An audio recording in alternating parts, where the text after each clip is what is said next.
Hey, I'm Tyler. And I'm KC. And you're listening to The Element Podcast.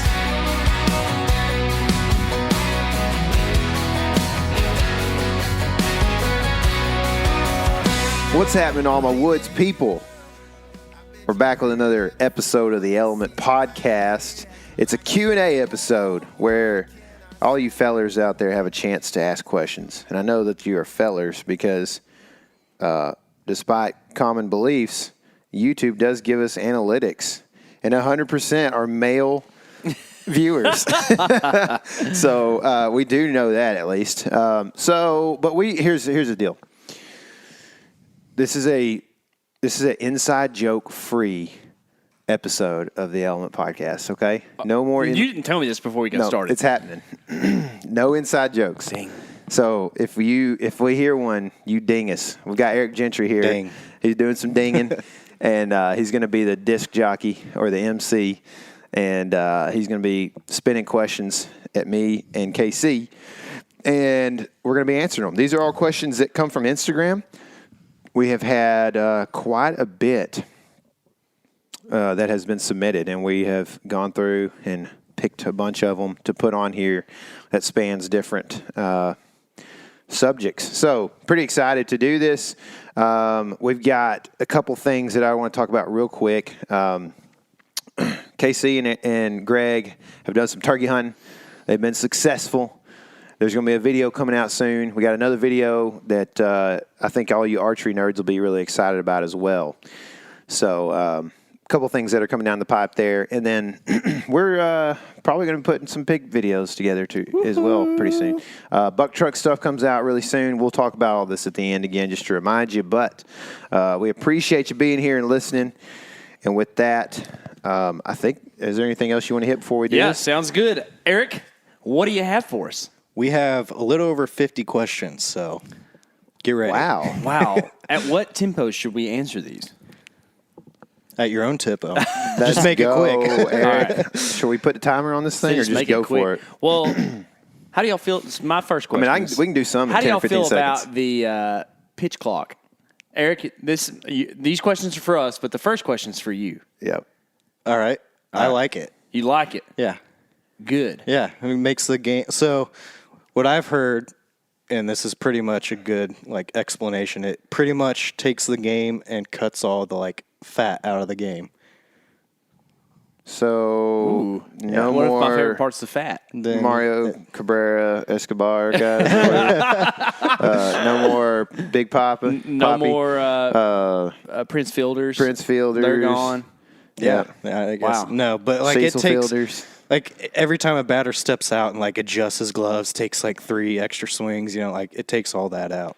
So It's fun. I like yeah, it. it's a good pace. Yeah. Yeah, sounds good to me. Okay, to the hunting questions. All right. Tony Gwynn was a little overweight, wasn't he? Yeah. Yeah. He's one of the best hitters ever. Maybe even the best. Probably is. Yeah. Michael doesn't agree. His but stats are unreal. Well, Michael wasn't alive when Tony was playing, so. Michael wasn't even there for the Hump Day commercial, man. We already talked about Dude, this. Michael didn't even know that LeBron's been in the league a long time, Hey, that's an inside joke that you started about Michael being young just then. Did I? You didn't explain. Yeah, you're like, well, Michael wasn't even alive then. It's harder than you think. It is, dude. We're trying, though. Here's the thing. If you're an audience guy here, we're trying to help y'all out. We don't want to leave you on the dark with these inside jokes. So maybe they just either need to be explained first or explained directly after or just not said at all. That's right. But I just want you guys to know we don't, we kind of exist in inside jokes. So That's right. Not saved by works, but your works prove your faith. Right? So inside jokes. all right. You want to start these? Yes. Finally. First question. Only 5 minutes in. High FOC or nah? Do you want to direct nah. these at each of us or just Sure. let us just decide who wants to talk about Choose it? whoever, yeah. All right. Yeah. Tyler, you go first. Oh, dadgummit. High FOC or nah? Yeah. It depends on what you want to say is high FOC. But I think that FOC can be and probably is slightly overrated.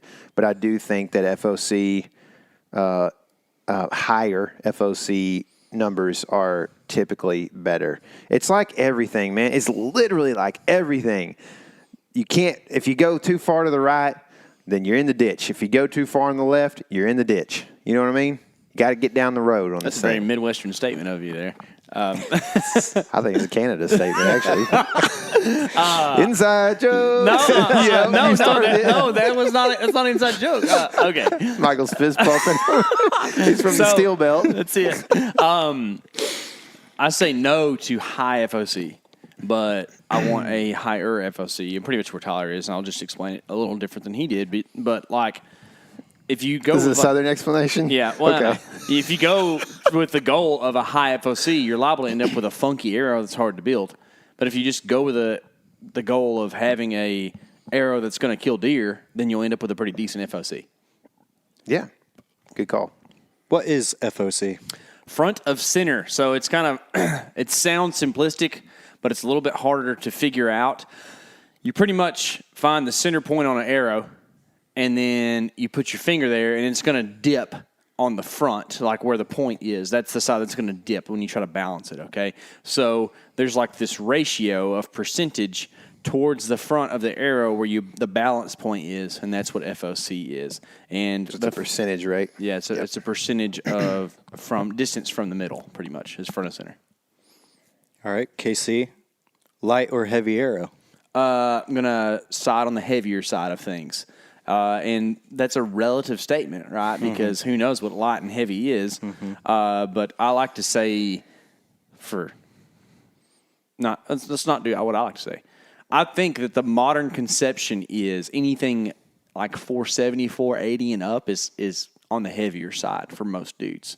And so I like to be anywhere from 525 to 575. I think personally that the modern conception is actually a little bit lower than what you said.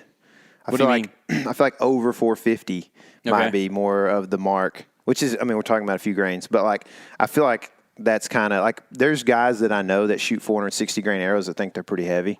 And I think that's just probably correct when you look at culture, whatever of the past. But I am right now, I feel pretty dialed at 500 as far as just like being able to push a real big mechanical broadhead through a deer in almost every situation with a 500 grain arrow. But I'm a 29-inch draw, so that's where I'm at. That's kind of gives you an idea. What arrows are you guys shooting, Tyler? I'm shooting a Method Archery ZMR, which is, I think, the lighter offering of the two that they have. And I've been shooting that actually since they were prototypes in 2021, maybe. Yeah. You smoked that giant Kansas buck with the ZMR before they came out. Yeah. Yeah. Yeah, that's weird. Yeah. These might not even work, and I didn't even know that at the time, but they did. They worked. Yeah. I shoot a variety of those. Right now, what my bow is set up for is a 416 grain For right ZMR, now. which is weird. And I'm actually going to try to shoot a pig with that, and I think it's going to work just fine. But it's set up for turkey. But for deer hunting, I like the HMR, which is the heavier of the Method stuff. No hammer. All right, this is a taxidermy question. KC, you can start. Okay. What is your all-time favorite whitetail pose? Semi-sneak upright, I think is what it's called. It's the 6900U by who makes that? I don't Mackenzie? remember. No, I don't know. I don't know. 60. If you Google 6900, McKenzie, I think. Yeah, I thought it was I think it is Mackenzie. McKenzie. I thought McKenzie made the targets. Delta McKenzie. No. McKenzie makes they make molds too. Molds too, I think. Okay. Yeah. Yeah. The 6900 is overall, especially if you're looking at like most of the country, 6900 might be a little bit weird on a southern deer because it's kind of for a bigger neck swell. But overall, it's probably about as good as it gets. Yeah, I'm more of a left turn goat neck by Joe Meter.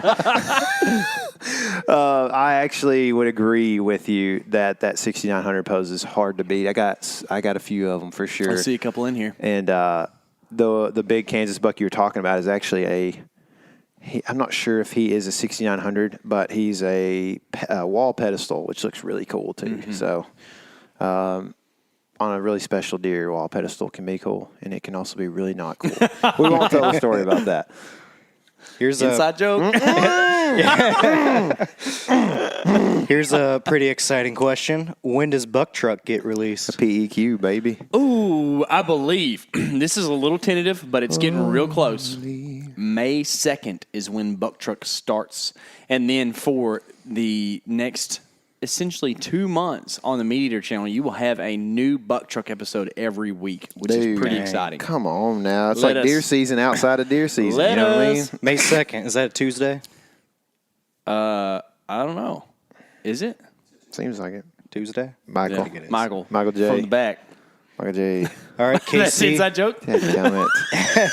I'm the worst. I'm glad I put these stipulations up. KC, what is your dream mount? Text. My dream mount. So this is kind of a broad question. I'm assuming we mean like what would be the coolest animal to have in the house? Yeah. Peacock for sure. No, I think that would be pretty cool though. Can you imagine, dude? What if you just did a fan mount of a peacock? You know how they do turkeys? They're You just put riding on big top old- of a zebra from big Greg's old- place. Yeah. It'd be awesome, dude. You know, I guess you'd have to have a little bit of a dream house to make this work because my house doesn't really work too much for too many mounts. But a moose is just always is. It's just like kind of quintessential mount looking thing, you know. And there's a couple other answers too, but for the sake of time and not stealing Tyler's potentially. I think I need a net 222 typical whitetail jumping over a fence. That's what I need. And I need that to be the world record, which it would be if it's free range. All right, Tyler, what is the best backcountry meal? Probably backstrap off what you just shot. But if we're looking at like freeze dry, dadgum, it's been so long since I've been in the backcountry. I can't even remember now what I was liking. I'll tell you one that I struggle with. I like hash browns, and they have one. There's one that's a hash brown that I've had that's like got peppers and stuff in it, but man, it gives me the Southwest worst breakfast hash. Yes, the skillet or whatever, whatever it is. Yeah, like man, it gives me the worst indigestion. I can't do it anymore. I don't know. I think there's some higher dollar freeze drieds that are pretty tasty. Let me mess around with some of those this year. Yeah. But I guess if I'm bringing something, I'm bringing like the dried apple and banana slices on a lot of this stuff. It's like a nice just sugar hit when you're feeling down about mid-afternoon. So I prefer to take. No, I can't say that.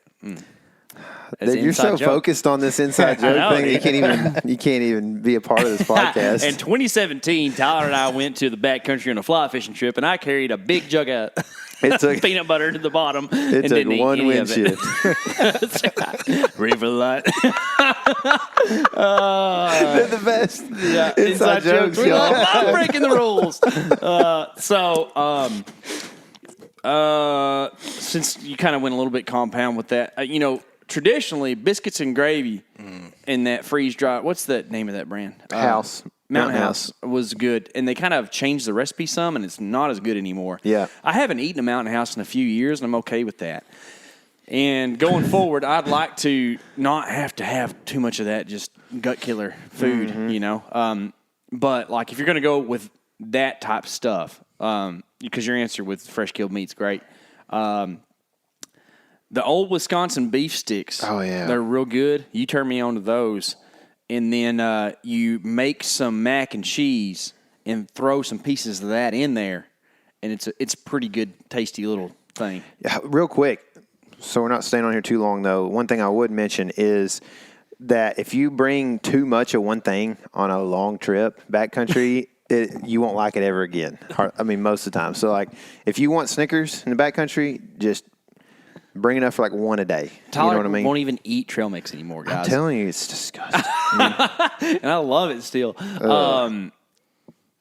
So you first turned on to the dried fruit thing, I think, in the Gila, because you got those freeze-dried strawberries. Yeah, it's the worst. And they were yummy. But If you ever want to suffocate in the backcountry, don't inhale the dust off of those things. You'll asphyxiate in the I'm telling you, dude. That was bad. That was bad. Okay, sorry. Strawberry All right, dust. we'll go to the next question. How do you keep your gear dry, Casey? Keep it out the rain. Well, my associate here, Eric, likes to steal my Let's go. my weatherproof stuff. Let's go. Okay. So Eric's gonna be in your backyard looking through all your stuff. no, tonight. dude. We no, I actually found those. So we have 4 Omen sets. You found them, huh? Yeah, they were in some tub. This is like a half a season argument. No, the argument is there's 2 pieces, and Eric thinks that he gets one of them. What? So, anyways, we now have 4 Omens, which leaves somebody out Man, on you that think deal. we can get more of the moments? But First Light has some dry bags that seem to work pretty good, and they're fairly inexpensive. So Yeah. use a bunch of those. That's Yeah. actually the next question is the best go-to dry bag. Oh, First Light, sure. Yeah. I Yeah, mean, they make these little brown ones. Yeah. I don't know if There's there's, a one on name the ground for right them. there, There's too. dry bags. We put a bunch of camera gear and stuff in them, and we'll typically especially if we're going on a boat, you can put stuff in there. I put clothes in there. Like they're pretty good for even for travel, where you just throw my dirty clothes in this dry bag. When I get home, I'll just wash that whole dry separate. bag. Now they don't. Yeah. They're sort of breathable, right? But as far as dirty clothes go, don't leave them in there too long because it's still kind of a musty environment. Yeah, right? So don't for sure. just be like, oh, I'll leave those in for 2 weeks in the sun because it's gonna be bad. I'm ready to go musty fishing, man. Y'all ever caught a musty? Is that the next question? I like those musty ducks, aren't those? Yeah. Yeah. Yeah, they are good, man. Yeah. The next question is a bow question. Dovetail or fixed sight, Tyler? Just shoot whatever you got, man. Yeah. I mean, dovetail. I don't use the dovetail. As far as it's the what he's asking is something that moves, so you can put it in a case, right? I'm guessing. Yeah, or what? I mean, I there's a don't- lot of reasons, I guess, to that. I'm just I had not to big actually on moving think my about, side at all. Think about what the question was saying, but yeah, I mean, I just same as you. I just get it where it goes and Yeah, leave it. I mean, if you just, I don't know, nice stuff is nice, man. But if you start buying everything nice, then you start running out of money. So I think that probably is the best point to make there is don't spend $20 extra to make sure it's a dovetail when you could spend that $20 to get Gorditas. whatever, get whatever sight you really want, or that's an extra hunting trip on the year for gas or whatever, don't make that a big deal. Yeah. Okay. How fast do you guys like your bows to be shooting for hunting? Do you have a minimum FPS, Casey? Yes. Yeah. I think that this is a self-developed parameter, but I don't want to shoot anything under 240 ever, unless I'm shooting traditional for some reason or something. But in general, I like the high 250s or 260s. You know what? We've Yes. got a few people that are pretty green to bow Okay. hunting that are listening to this podcast. I know from some of the questions. 240 what? Foot per second. Yeah. And that is hardly perceivable to you as a human. And I would probably argue not perceivable to a deer too much either. But that's neither here nor there. We're not talking about the thought of string jump and all that. But in general, something in that what I would call mid-range speeds, the 250s, 260s, is going to be a really tunable, not too crazy, pretty nice to shoot. Deado. You actually shoot faster than that right now, though. Yeah, I do. Yeah. I mean, which I'm not afraid to if it shoots, it tunes out well and shoots well. Yeah. I mean, I would prefer that because a faster arrow is going to give you a little bit flatter trajectory overall. So I like it. But you just got to, not everybody has like our boy Brett has a 31-inch draw or something dumb, 30-inch shoots draw. an 80-pound bow. Yeah, and so, I mean, that's cool, but not everybody can pull 70 pounds. Not everybody has the draw, I'd say if you can't pull 70 pounds, you get in the gym because 70 is a good spot to be, That's right. So, Tyler, yep. scouting on foot or driving around? Dadgummit. Is this question from who I think it's from? I don't think it is, but Okay. Okay, well then, if it's not from that guy, then this is a serious question. So here's what we do: we always start out scouting via truck. Okay. Can I give you a little bit of background here for the greeners? Sure. Okay. This is assuming you have traveled somewhere to hunt, and it's not your own property or whatever. Yeah. Right? So this is in a buck truck-esque scenario. We've gone somewhere on a hunting trip and now start. There's stuff to be learned. I'll try to be fast. The couple of things you can learn from scouting from the truck are these things. How much cover exists on a property, which also could be correlate with are there cows on the property or have there been cows on the property. So two things to know. If there's no cows on the property but there's no cover, then because of them earlier, then there's an issue. If there's cows on the property but lots of cover, still might be an issue. Is there water on the property? Is there surrounding ag? Has there been a drought, and does the ag actually exist that shows on the OnX from last year? Is it still going to actually show up this year? We encountered that last year. Is there pressure? Do you see boot tracks or tire tracks around some of the parking areas? What kind of trees are those that I'm seeing on the map? And does that help me when I look at other places, right? What kind of grass is that? And does that help me when I look at the map as well? So you really correlate what you're seeing with what you're seeing on the map, and you can start to really build a plan so that after a couple of days of driving, you may not need to even look from the truck anymore because everything you're looking at is making sense to you on the map. I wouldn't change a thing from what you said, say that I'm even more aggressively so a truck scouter, because if I'm getting out and season is open, I'm going to be hunting when I'm in the field. I got a bow with me, absolutely. And I think back to South Dakota with the buck truck. That's a really cool hunt. Y'all are going to love it. We had a scouting day that we did a whole bunch of scouting on. Nothing we learned compounded into being a dead deer. All we learned was the stuff that we thought we knew we don't know. And then from then on, throughout the beginning of season there, we had to adjust on the fly. So, yes, on the ground can help, but if I'm out in the field and I have the option to have a weapon on my hand, I'm going to have a weapon. Mm-hmm. So, there you go. All right, we got some pizza questions. Okay. What's your favorite chain restaurant pizza that isn't part of the big three, KC? And we actually preemptively talked about this. Okay, you're going to look it up. Trying, yeah. What the big three is kind of tough. So Domino's and Pizza Hut are two of the big three. What did you come up with? Papa John's. Papa John's is one of the big three. Dadgummit, dude. Really? Okay. I can't believe it's not Little Caesars being one of the big three. I don't know if I can answer outside of those four, so I guess I'll say Little Caesars. Does Little Caesars deliver? Yeah. I don't know. Why? Because maybe that's why they're not thought of as a big chain or whatever. Yeah, and it's disgusting pizza, don't get me wrong. But value to taste is hard to beat at Little Caesars. This is a tough one. Well, Casey's is pretty good pizza. Casey's is. I like Mazzio's a lot, actually. I never had it. I think I like it a lot. I don't think I've ever heard of it. Really? Mm-hmm. How about that? What about frozen pizzas? I haven't had one in a long time. Red Baron blows them all out the water. That's good. You agree? Yeah. I mean, I grew up eating the real cheap ones. What were those called? You remember the Totino's? Totino's, yeah. I like those. Like 99-cent pizzas. Yeah. Gosh. Well, you could eat. That make me sick to my stomach. Dude, my parents would let me eat 3 or 4 of them, because they're only $1. I felt like I ate a dog bowl after I ate one of those. It's like I just ate plastic. Yeah. Do you guys have Papa Murphy's down here? A little bit. Yeah, there's I've not seen many them somewhere. Yeah. There's one in Lindale. I feel like it's the same thing as Papa John's. Yeah, that's right. They do half bakes there. It's one of the first places I learned about that. Yeah, that's what they're known for. Oh, yeah, sure. And also, Pizza Inn is technically a chain.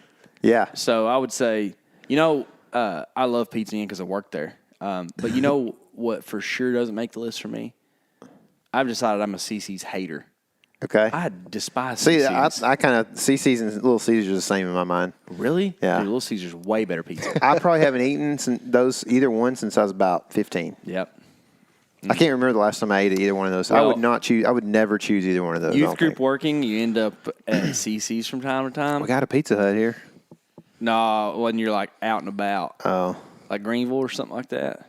Yeah. It's gross. Salad Went to sounds College good. Station a couple times on trips, and CC's the only place we go. What's terrible is you go there and you're like, oh, I'm just gonna get a salad, and then everything there is white as snow. All the salad. Nasty. Nasty. All right. All right, next pizza question. Oh no. Tyler, pineapple every time or all the time? I like pineapple on my pizza, actually. I don't like the traditional ham and pineapple, though. I like pineapple and pepperoni and jalapeno. We used to call it the triple P when I toured in the band, which is peppers, pepperoni, and pineapple. It's a pretty good combination. It's hot and sweet. That is a bathroom trip for sure. Like, that's a lot of stuff in there that mess you up. When you're in your 20s, man, you can handle That's it. right, dude. So here's the thing, dude, is that people in this world just want to be polarized. They just want to hate the other side so much. The beans and chili thing is a deal with that. It's Gosh, like, that one's dumb to me. It gets on my nerves. Yeah. And I don't like pineapple on my pizza. But, Tyler, if you want to have pineapple on your pizza, it's okay, Thanks, man. dude. You can do Thanks. what you want, you You know? know, you thought you didn't like pineapple on chorizo, though, either. Oh, yeah, the Al Pastor. Yeah. That's it. Not chorizo. Yeah. Yeah. It's almost the same thing depending on where It you go. is very close, yeah. But no, I've had it on pizza and it's fine, but it's not going to be my go-to. Yeah, but have you had it? it without the ham? The ham pineapple thing is not my I've done favorite. triple P with you. Oh, yeah, that's right. Yeah, We and used to do it's that. fine, but it's not. We celebrate my like choice. once a year for a couple of years. It's it's a big deal. Now we're like, we eat pizza at least a dozen times a year. All right, KC, you have a $300 gift card. What are you buying? $300. Are we trying to say that Groceries it's for a sure. $300? I'm assuming it's for like hunting. single purpose. Yeah. Oh, it has. We're going to restrict it to Well, hunting. the original question was you have a $300 Shields gift card. So Yeah, I've never been there, so I don't really know what they have. It's pretty cool. That's what I heard you say. It's pretty cool. So, do we want to make this a single item that costs around $300? Or are we going to make Whatever this? you want, dude. yeah, I think Whatever you do. Yeah. I think I'm gonna go with what I think is the best use of $300 from a store, not to make a cute answer or whatever, like, oh, actually, I guess, or whatever. But I would buy 3 packages of broadheads. That's going to get you about $100 worth right there. I would buy a $30 to $40. That's like $150 probably, huh? Right, Michael? We're going no They're tax. Okay. Yeah. Gotcha. Yeah. Taxes for Canadians, dude. So, Yeah. getting 3 packs of broadheads, a high quality archery target that's going to cost about $150, and that leaves me $50 to spare. And like I said, I'm not paying tax, so that last $50, I'm going to spend on a couple boxes of ammo or 1 box of ammo. I'd spend it, if I was remotely a shooting guy, I would spend it probably all on ammo. But since I'm me, I'm probably going to buy a bunch of fishing baits right now. That's a good answer. I just go back, get a bunch of bass Eric fishing told me I had to stuff. say hunting stuff. Oh, hunting stuff. Dadgummit. I made that rule. Yeah, okay. I mean, it Okay. doesn't have to be, I guess. If it was hunting stuff, I would probably buy. I'd probably just go in there and like buy a knife or 2, and some calls of all sorts. Just because I always like calls, and I'd probably buy a target, a bow target would be a good one for sure. And I could probably spend $300 real quick doing those kind of things. All right. Tyler, Yep. tips on keeping a positive mindset during the season. This is a question for KZ. I guess here's my tip. Watch every video of KC hunting on the old YouTube channel, and by the end of it, do what he does, man. Oh, man. Because Get real sick. he's just get real sick, and just be loud and boisterous and excited, and that's how you get positive attitude. But to be honest, for me, like that is a big part of it. Is certainly just hunting with KC, but like also. If I'm going to be serious, like just realizing, for me, it's realizing that like nothing happens without a purpose or a place or that's not for a reason of some sort. So just understanding that. I think I had this conversation with all of us actually in Clay when we were in Arkansas one night, just about like trying to figure out. Sometimes you don't see the clear purpose at first, or you may never even see it. But sometimes that stuff shows up even years down the road. You're like, oh, I know exactly why I went through that, So just trying to have it. I'll be real mad at myself for a few minutes for sure, if not a few hours, and then typically I kind of get over it and I realize it. But I get pretty mad at myself in the moment for doing dumb things, missing a deer, whatever I might do. Or just, if I spook a deer and I get real mad, I'm like, oh, I should have done what I thought I should have done, instead I talk myself out of it, outsmart myself. So but usually I can get over it pretty quick. And then I would say just trying to get good rest. But also, just sometimes you just got to be a man and work through it. You got to be hard, and try to, have fun and get stuff done while you can, and, sleep when you're dead, as they say. Yeah. Tyler's also the guy that doesn't want to drive more than 10 hours straight before we can stop and get a hotel, which is, I've learned from him that's actually pretty good practice. Yeah, You end up it's not feeling way better. When you have to get out and do jumping jacks, you're pretty dangerous to people and yourself. Yep. So. Yeah. I'm kind of known as a positive guy when it comes to hunting stuff. But this is kind of hard to answer, right? Because it kind of comes fairly naturally for me, but it's also a little forced too. I just make sure I'm having fun, and hanging out with y'all helps with that a whole lot. We get to have fun, have inside jokes. All that stuff's good. It's not on podcasts. I think, I think really though, if I wanted to, kind of be a little bit more tactical about this or whatever. Hunting places that you can have high confidence in, like locations in the country, helps a lot with that. And with that comes also just having realistic expectations. Like if I went out around here on some Texas public ground and said, I'm only shooting 150s, well, it'd be pretty easy for me to get down. How many of those you shot? It ain't been none in Texas. That's exactly right. Yep. Yeah. So, it's pretty easy to get down on that. But if you go out with a realistic expectation of what's going to happen and say, man, if I see a pig, I'm going to shoot it. Yeah. Like, stuff like that makes things fun. And you can be real positive whenever, you know what to expect when you go out. Yeah, that's right, man. Setting expectations. It really is. Like, and I don't know, like somewhere along the line, I just decided that 115s were real fun to shoot. Yeah. Whereas like modern culture might tell you, not really, we're passing these deer and whatever. Like you start going out on some kind of tougher hunts and the 115 is the goal. Dude, you talk about having some fun. You almost did it. I was thinking it too. I'm going to go ahead and chalk that one up as for sure. Inside joke. Yeah. The nose puff got it, dude. Oh, man. That's an inside joke, too. Dadgummit. Everything's an inside joke. No, that was just, it was what you did. No, that was the inside joke about how you get Greg's approval is by a nose puff. All right, KC, what is the perfect eating size hog? Man, that's kind of varies, I will not say, I'm not one of those people that's like, you can eat any hog, blah, blah, blah. And you can, but I prefer not to.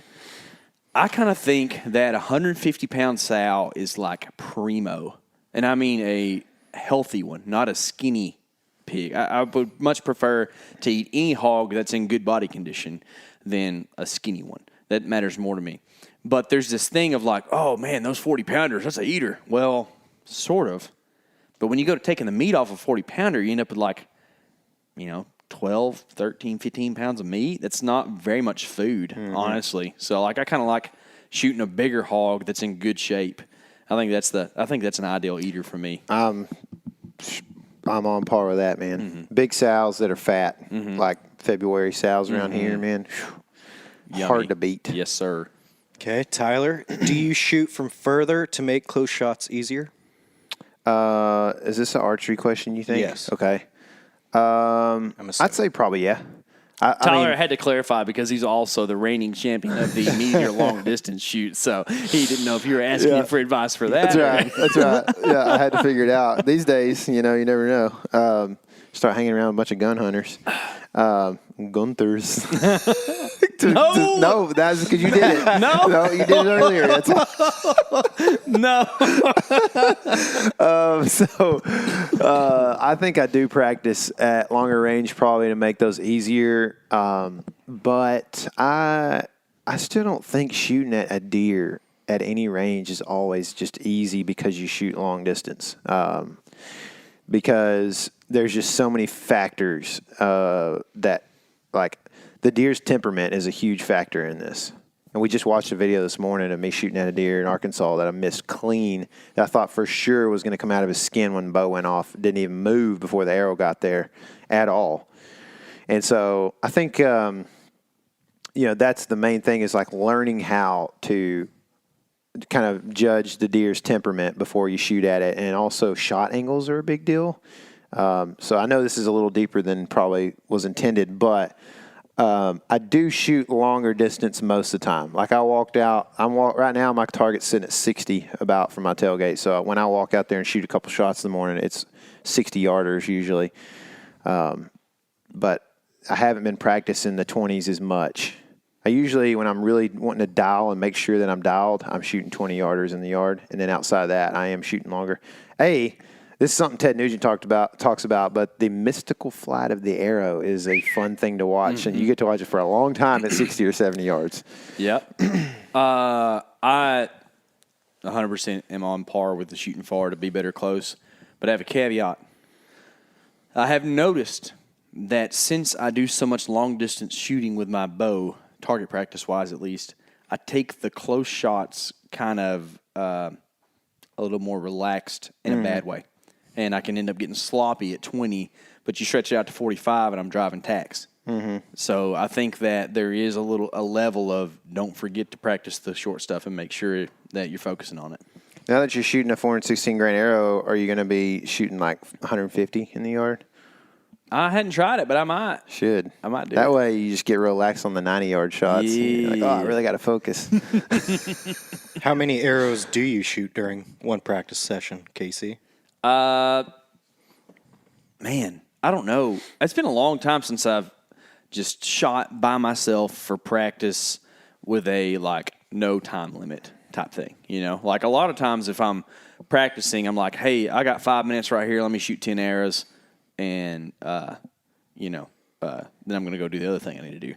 But I would say that, if I was just going to do an evening practice session without wife or kids or people around or whatever, probably 30 arrows is probably pretty good. Kind of 3 volleys. Or, 10 volleys of 3 is probably what I would do. I probably, if I'm getting a for real session in, I'm probably shooting 20 to 30 arrows as well. After that, you start to kind of usually lose some of your form stuff, your focus, because you're back and forth. That takes a long time when you shoot 3 or 4 arrows at a time, So, yeah, you just want to make sure that you're kind of using the right techniques and also you typically are going to be shooting a deer on the first shot. So that's really the one that needs to have the most emphasis on it probably, Do you practice shooting from the saddle? Nope. Never. I when we first started trying saddles out, practiced a little bit of stuff. I didn't actually shoot arrows, but just kind of feeling. Now, I made a video about how to shoot from a saddle. That's on YouTube. Pretty good video, I think. But I've shot a lot of animals out of one at this point in time, so I hardly ever anymore practice in a real hunting scenario type. If you got the time, yeah, I think it's a good idea. Yeah, I think it's a good idea because just to get used to it, because there is a little bit of core. You got to initiate your core a little bit and use that, and there's a little bit of you might want to make sure when you come to full draw that your bubble's sitting in the right spot and stuff. But not everybody. I don't know. You get kids and you start running out of time to do things like that. So yeah. But if you had the time, it's not a bad idea to do every once in a while. I wouldn't say all the time necessarily, but whatever you got time for, Dude. you know. My answer is shoot or shoot. That's right, man. You got to be a gamer. That's right. You know, people won't like that very much, but it's the truth. No, but it is. All right, KC, you can start this one. If every 1 out of 3 shots goes to the right, what am I doing wrong? You're being inconsistent with everything you're doing. It's hard to say, but it's not equipment, most likely, unless you have something loose on your bow. The only time your bow is doing something different shot to shot is when something's loose. Now, you can have an open group, and you need to shoot a lot to see if that's the thing, and you might need to shoot like 10 arrows at once at a target to see if if your group's just real open. If that's the case, you probably have a fletching, spine, tuning arrow issue, or maybe some contact with your rest or something like that. Now, most likely what's going on is you're punching the trigger, or there's a specific direction, they said. To the right.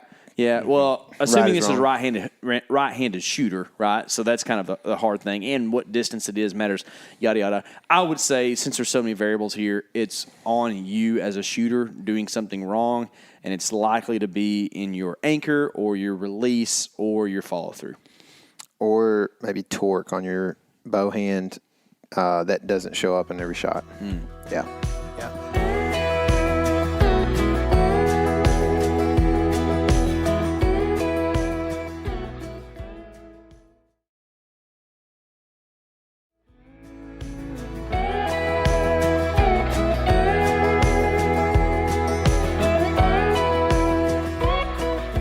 Tyler, are there any ways to minimize pin movement while at full draw other than just repetition? Yep. I'm calling it, dude. I didn't even hear the question. You looked at me. I didn't even hear that. You looked at me. No, you were nose clapping.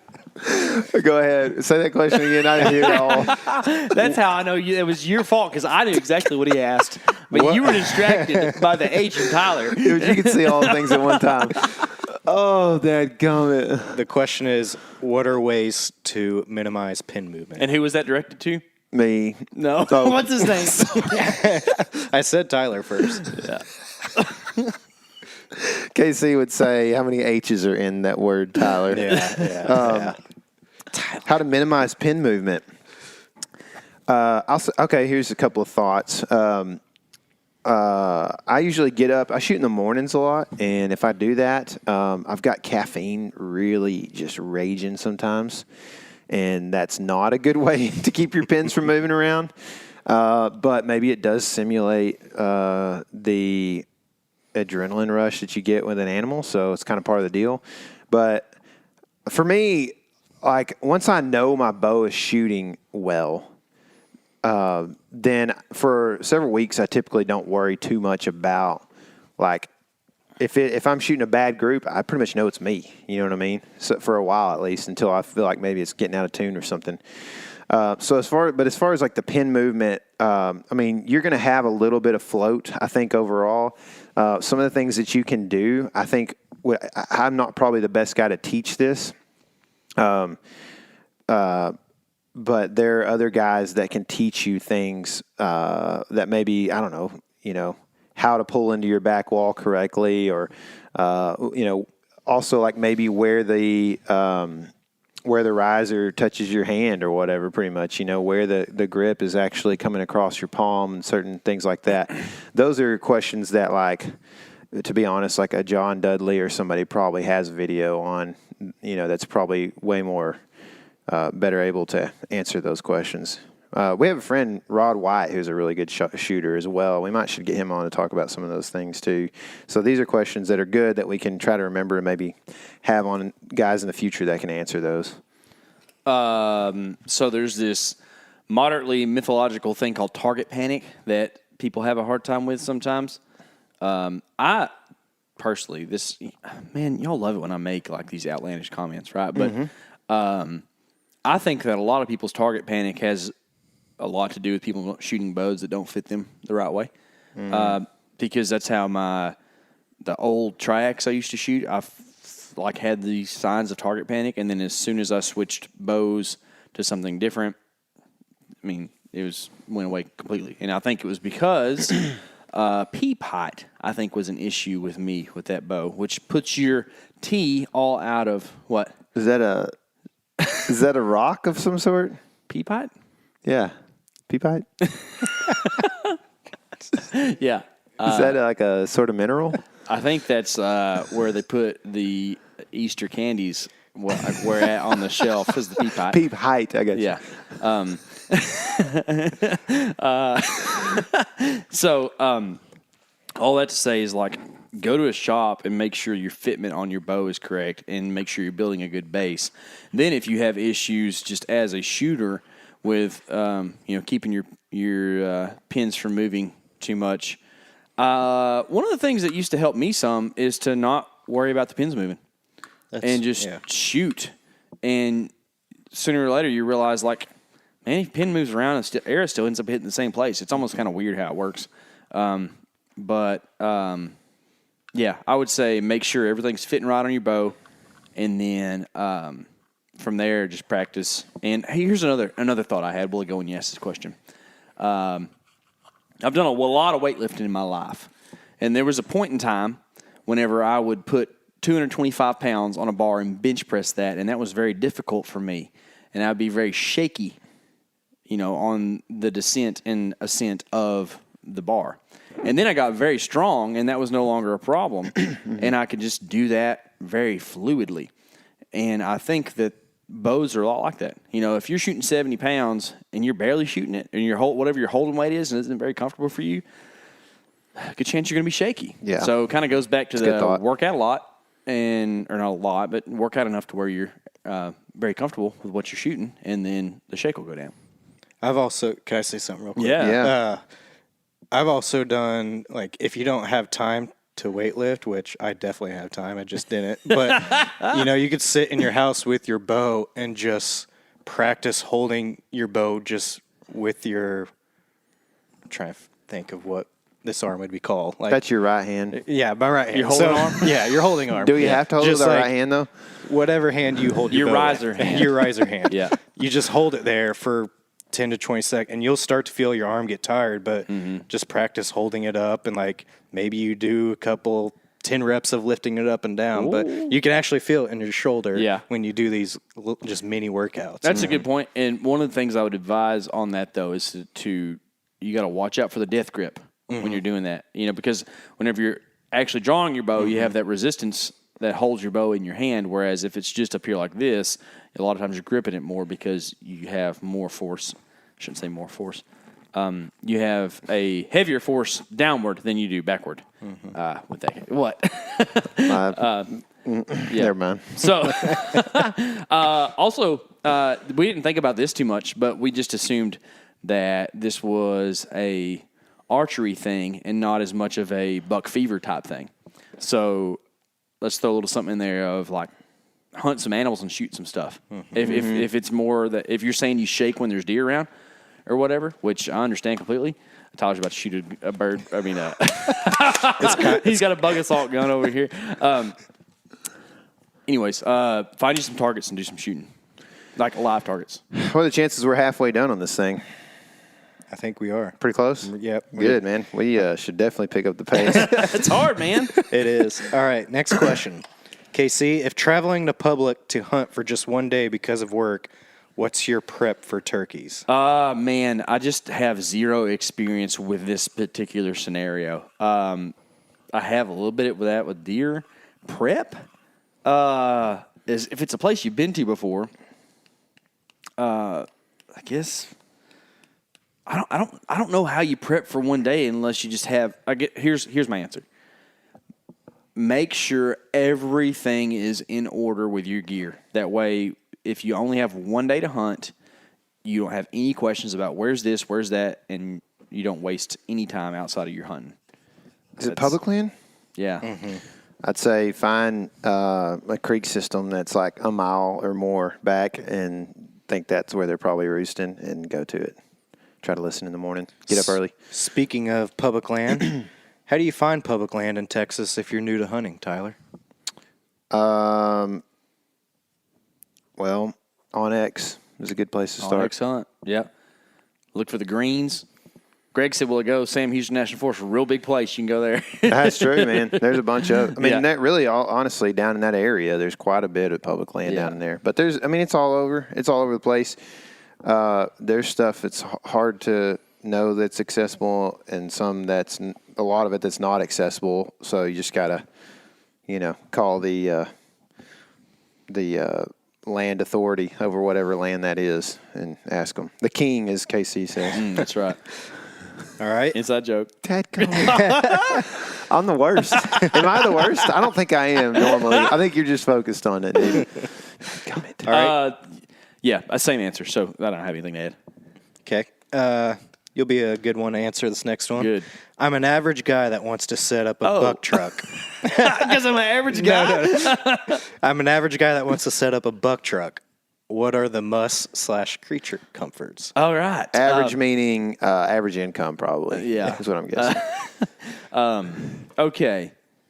I would say a camper topper, shell, cab, as Eric calls them, which is a little confusing. That would be the number one. That's like the first thing that makes it a buck truck, I think, is having that. And Tyler was the pioneer of this in our little group, because then you could lock your stuff in there and haul a lot more stuff. Like, it just makes your bed bigger because you can start stacking stuff and put a bunch of the stuff in the back of the truck. So there's that. Charging devices and stuff like that inside the truck also makes something a buck truck. I haven't talked about that much with y'all, but really, like, being able to charge your phone, charge whatever else you have, camera stuff, whatever it might be that you're running, is a big deal. Having just like man stuff inside of a truck is also kind of a big. Flashlights, knives, something to eat. Usually I'm going to have some food in my truck and some drinks in my truck almost all the time. That makes it a buck truck. And then after that, your truck just has to be good at finding deer, and that's what really makes it a buck truck. That's the number one thing, in my opinion. You have to increase your prowess of hunting, because the buck truck can't be a buck truck if it don't ever have a buck in it. That's it. Even if it sees bucks, because the buck truck didn't actually solidify. It was kind of a joke until we smoked the Oklahoma buck. That's right, Smokelahoma. We Smokelahoma'd. and then at that point, it was like, okay, this thing had some bucks in it. Yeah. Okay, Tyler. Public land hunting in Texas. What's the most effective way to be successful on a budget? I'm guessing those two statements are connected? Mm-hmm. Okay. Because I don't know how they connect very well. I would say on a budget, you're on a budget if you're hunting public land, pretty much, in a lot of cases, for deer. Man, I'm trying to think of how that actually connects anyway. To me, it's not the budget factor that makes you successful, really. It's not like finances aren't on. If you're hunting public land, then that's the limiting factor. It's not the finances as much, because you I can obviously see have where people are going, though, because I remember not having a lot of time and thinking I could buy more stuff because I worked a lot and thought that would make me better at stuff. Okay. But that's not actually the case. I got as you. You're getting what you're getting. Yeah. It's not really any gear that can help you a ton. I think if you're talking about deer hunting here, one of the most important pieces of gear that has kind of changed Casey and I's ability to be successful hunting some public land is the saddles. Honestly, that's been one of the top things for us, I think, because really more than anything, it's just a matter of being less tired at the end of each day because of dealing with a big old stand on your back / walking in a mile, seeing a stand there and having to find somewhere else to go. And you got this, 13-pound, deal on your back at the, on the light end usually. it just wears you out, and you just want to put it up somewhere and quit hauling it around, and you end up putting it in a spot that you settled on that's not a very good spot. Whereas with saddles, there's several times, you and I were just watching a video this morning, Eric, where we were in Arkansas and we killed a doe and almost killed a monster buck too in the same hunt after walking a long ways in that morning. We had saddle gear on our backs, and we decided to sit on the ground because it's not that big a deal to do that. You didn't bring. It's not like, I brought this thing in here, for no reason, and it's like it doesn't feel like much on your back. So I think, to me, if you're gonna take and say I got to budget some money towards gear, I would say a saddle can put you within shooting distance of deer for pretty much every bow that has been made. So if you don't want to spend money, $1,200 on a bow, you can spend half that or whatever on a saddle system. That would be probably my advice. But ultimately, to be successful, you just got to get out there and learn a lot, and you're going to be unsuccessful at first. Yeah, the ones we've been using, those cruiser saddles, our buddy Chad makes, and they're pretty legit. They are super comfortable. That's the thing too. Yeah. Once you do get up in them, you're comfortable. I'm going to take this a little different direction and kind of go. I kind of already touched on this in a different question, but the question is how to be successful on a budget, right? I would say make sure your definition of success is reasonable. That's going to help you be successful. And I'm not going to take the cheesy way out on this and say, well, success is getting out on public lands. No, success is killing something. Well, we are here to hunt and kill. Yeah, I just talked about that doe that we killed. That was a success. You know what I mean? That's what I'm getting at, man. Is like, if you're on a budget, that probably means that you're a working class feller. And that means that the more you work, the more money you make, right? And you're going to set aside 5, 7, 8 days a year, whatever it is in the fall, that you get to go do what you love to do, deer hunt. Well, if you dedicate that time and say, I'm passing everything that ain't a 150, the chances of you having success are low. But if you go out there saying, I'm going to go kill something today, you got a good chance of killing something. That's right, dude. And squirrels are fun to shoot. That's right, man. So just make sure that, your budget matches your expectation of success. Yeah. KC, where's the best turkey hunting? Somewhere on private ground. That's for sure. I would say Iowa looks pretty good to me. Iowa looks pretty good. There's a lot of Rios in Texas on private ground, too. Yep. Okay, Tyler, if I'm climbing ropes to get into my tree, is it wise to leave the rope up or take it down every time? I'm guessing this is a, what do they call it, rappelling situation? Probably something like that. It's a little bit unconventional, but sounds neat. What's the exact question again? If he's using ropes to climb into his tree, would he leave up the ropes every time or take it down every time? I mean, maybe it's like a hunter's safety line or whatever. I don't know. I think if it's a line like that you clip into and you kind of move it up as you climb, you're like ladder or whatever. Then probably leave that up. You just want to make sure it's tacked at the bottom too, so it doesn't sit there and get wind wrapped around something. And just try to run it close to the trunk of the tree, so there's not any other weird issues. If it's a rappelling situation, I don't know a whole lot about it, but I feel like a random rope hanging in the woods is potentially just a noose for a animal running through there. I don't know. It's just it's not a question that I've ever encountered. I don't guess it's hard for me to answer for sure. I guess without more information. Yeah, I mean, I'm all about leaving stuff up when you can. So yeah. Sure. Okay, KC, how often do you fill your feeders? Tricks on keeping the corn from rotting. So it's been a while since I have had experience with deer feeders in particular. Now, I have a lot of hog feeder experience. What? That could have been considered an inside joke. I was singing a song. Okay. Just not out of you and me are the only ones on inside on that one. What was it? Stained? It's been a while since I could fill my feeder up high. Man, it's hard to not be sarcastic with this answer. So sorry, person. But just fill them when you and they think they're out. I don't know. I don't know much about the deer feeder. Sometimes like, culture people stuff. have another question or another situation that we don't fully see in these questions. I think maybe this is like the lease thing, and filling feeders is a thing that people do at the lease. Yeah. You know what I mean? Yeah.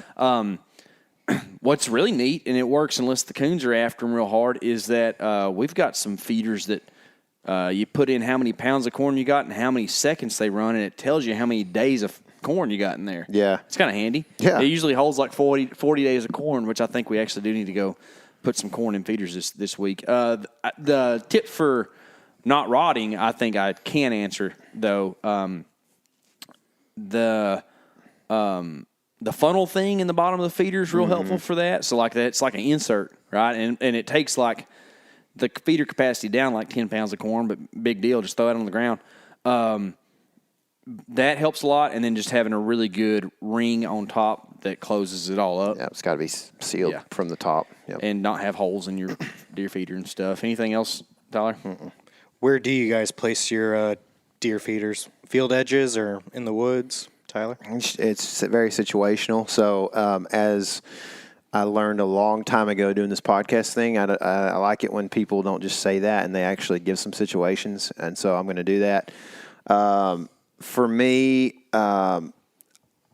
like we've got stuff for hogs, and this is also would be the same for deer that's in the woods.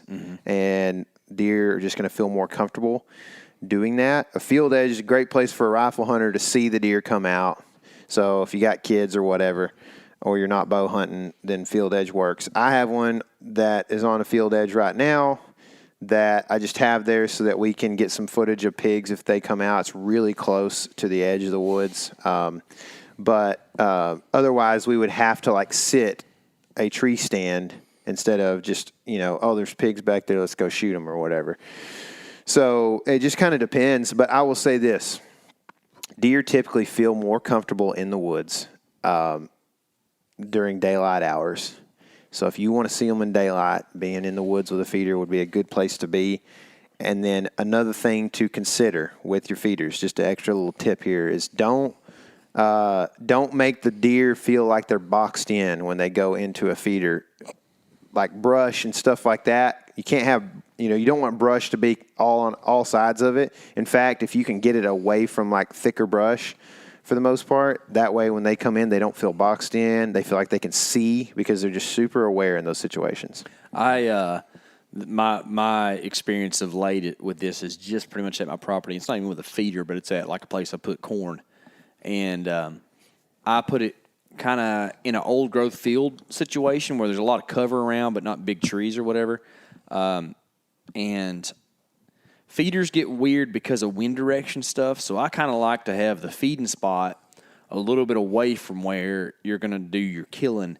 And if you do that, it gives you options for wind directions on different places you can set up. Now, you can also do that when the feeder's anywhere. But I kind of feel like if you kind of put it out in the open a little bit, they kind of have the places they like to come out or whatever, depending on the wind, and that kind of helps with that. Okay, this question is pertaining to snacks. KC, are you ever worried about your chocolate melting? Yes, in the early season. I tell you what, this is a funny deal.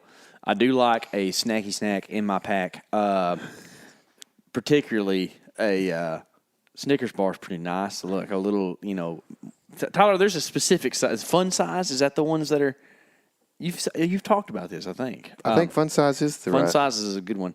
And I don't like chocolate that has been melted and then solidified again because it gets kind of white and crusty, and it's not my favorite. So, yes, I would like to have my chocolate to stay solid. Yeah, I think chocolate can always melt. You got to be careful with it. Keep it in the truck for the most part. Tyler, how do you tell a deer trail is fresh? Well, the trail is typically not, I don't know. The trail, if the trail's worth hunting, it's probably not a fresh trail, but the tracks on the trail are what I'm assuming is being talked about here. And the way to tell that the tracks on the trail are fresh are typically based off of weather as much as anything. So it depends on how wet it's been, how wet it is, and or how dry, vice versa, right? And then you would look at certain things. So if it's wet, something you could look at is like if mud has dropped off of the hoof after it came out or folded forward, and then you can see where that mud is real thin or just little drops of it. If it's dried out or if it looks to be a different color, maybe it's because it's super fresh from down underneath the ground surface or whatever. You can also see where like sometimes there's water that's muddy sitting in the track, things like that. If it's dry, typically winds will kind of make those tracks, the edges of the tracks be kind of rounded more. So if it's a super sharp edge in the dust there, it's probably a pretty fresh track. Any other thoughts? I would just piggyback off of that and say if you have a hard time identifying this stuff and say you're out and you see a deer walk through somewhere or run through somewhere, go look at the track that deer left, and you'll know what a really fresh track looks like. Yeah, dude. That's the best way to do it. Just and you work backwards from it like that. You can learn a lot from just seeing, oh, this is what really fresh tracks look like. Yeah. And the same thing goes for about near any deer sign. You see one lay down some sign, like an ostrich on that TV right there is taking a duke. If you go see a deer duking, and we actually have a video of this that we never released. We should release it about deer poop. Yeah. And what you can learn from it and what it looks like and this and that and the other. I think people in general think that deer poop is fresher than it is. Yeah. Almost all the time. Yeah. Yep. A fresh deer poop is going to be green, slimy, warm, of course, very, very wet. Like way wetter than what you think it is. Yeah. So, and that's just, I think you could go overall. People in general overestimate how fresh deer sign is. Well, you want to be like, oh, there's deer in here. You know, that's what you want. Because otherwise, you're just walking in the woods. What we call it, bow hiking or whatever. Yeah, that's what we used to call it. Yeah, that's what you're doing most of the time. Texas public land bow hike. That's it, man. So there was one other thing I was going to say about what you're saying. Oh, well, just the fact that experience is like the best teacher in a lot of these questions we're just talking about. KC, strategy to hunting pigs on public land versus private. So I like to move on public ground. You know, if I'm trying to figure out the ways I hunt pigs differently on public than private, first off, on public, a lot of times I'm not running bait or almost exclusively not running bait, and I'm hunting with a shotgun a decent amount of times on public ground. And with that, it's like a spot and stalk type thing to where I'm moving constantly, hopefully with a couple other guys so we can kind of do a pseudo push through an area, find the pigs and shoot them. And you want the wind in your face, not just in your favor, but in your face, because you're trying to find pigs that are not mobile, that are bedded, and you can smell them if the wind is in your face, and you'll know that they're there a lot of the times. You're also looking for pretty fresh sign. You know, if there's not pig sign around, then there's probably not pigs. And that usually actually isn't roots. Like pigs tend to root in places that they're not actually staying. You're usually looking for pig beds, which look like giant bird nests, rubs on trees, which just looks like a place where a cow rubbed on the tree for a long time, or mud on the tree that's wet, wallers, stuff like that. Whereas on private, you're a lot of times you're hunting with bait, with bows or guns or whatever. With guns, there's not a lot of strategy. You just find a pig and shoot it. But with bows, if you're hunting around bait, you're gonna be with a favorable wind direction according to the bait pile. But oftentimes, if you're directly downwind of the bait, the pig's going to end up directly downwind of you trying to smell the bait. So, like, add a 90 to it is a pretty good thing. And yeah, Tyler, what any more thoughts on there? I kind of word vomited there. No, not much. I mean, I would say that the distance. I mean, it's like what you would consider with deer or turkeys or whatever. Like the distance from the trailhead or whatever parking area is probably pretty much greater on hogs. They're not idiots. They are very smart, and they feel pressure as much, or if not more, than deer, and will just completely. I mean, it does not take long for pigs to just relocate. That's a good point. They're pretty nomadic. Pigs don't have a super heightened sense their senses like deer do. Deer almost like know they can out smell you and out hear you, where pigs are kind of aware that they don't. So if they get disturbed or busted, they're kind of out of there. Yeah. Whereas a deer, he might like change his travel path or come through in the dark or whatever. Yeah. Also, if you don't want to walk through it, then that's typically where pigs will be, the thick stuff. Find something with stickers. That's where the pigs are. Tyler, you love a good creek crossing. Oh, yeah. How shallow does the water need to be for it to be a creek crossing? For deer to cross a creek, it needs to have water in it. So if it has water in it, a deer can cross it. Deer will swim rivers. You can look up videos online. They will swim rivers and lakes. Now, to be something that gives me like kind of some faith in hunting there and having success there, I typically think of a creek crossing as being like brisket high, or like pretty shallow. I think we hunted a deer that we called Teenager a couple years back. If you're one that's been around for a few years, you might know the story of this buck a little bit. But we hunted this deer for like 2 or 3 years, and his main home range had a really pretty major creek system running through the middle of it that was like pretty deep. And I always thought, I was like, man, I just don't think that deer's crossing that creek a whole lot because he doesn't have any reason to. He's got plenty of habitat here. Well, we put like a camera web out with like 4 or 5 cameras and on both sides of the creek. And this deer would show up one day on one side of the creek. The next day he'd be 400 yards away on a different camera on the other side of the creek. And just, and so I just realized that was a teaching moment for me that the deer will cross stuff. But typically, especially when you're talking about does don't have a reason to just go crazy and try to find other animals, by crossing creeks. So, bucks will do it. But as far as does go, like if you can, find something that's, brisket or lower, does will cross that stuff pretty regular. But if it's higher than that, you don't see does crossing that stuff very often, I don't feel like, which to me, the only reason you'd hunt something that's deep, that's a creek crossing, is if you just know that a buck's going through there a bunch, because otherwise you're probably going to sit there and not see anything. If you're going to hunt a creek crossing, you want it to be dry or shallow because does can come across and a buck could be smelling them up and walk right behind them too, So that's how I feel more confident. Those are going to do things that are safe in all things. Their whole purpose in existence is remaining safe so the next generation can continue. Whereas a buck's whole purpose in life is to do dangerous things so the next generation can continue, right? So you look at those things a little bit differently, and so it's hard to predict a dangerous creek crossing that a buck might use. The only thing to add to what you were saying is that the trail that crosses the creek matters to me as much, yes, for sure, or more than the actual creek crossing. So, like the Midwest, especially, the creek might be just monotonously. That's a hard word.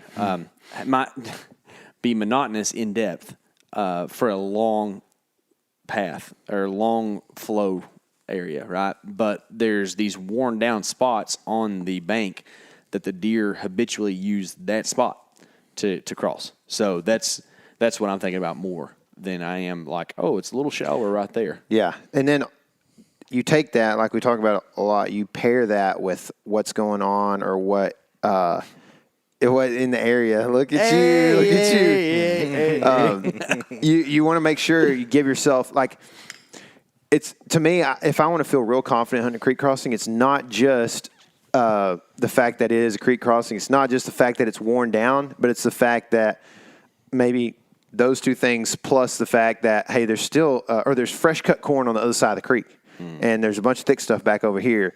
Or this is actually where most of the deer actually pinch down to because of these features, whatever they might be, thickets, down trees, whatever. So you just really, and that's, we talk about this a lot too, like you have to get in there and then also you have to like observe the micro habitat and make micro moves within that little area to make sure that your shots aren't 40 yards, they're 25, you know, or whatever. So we could talk about this stuff. Yeah. These are questions we could talk about for a long creek time. crossings, we can go on and on about that. Yeah.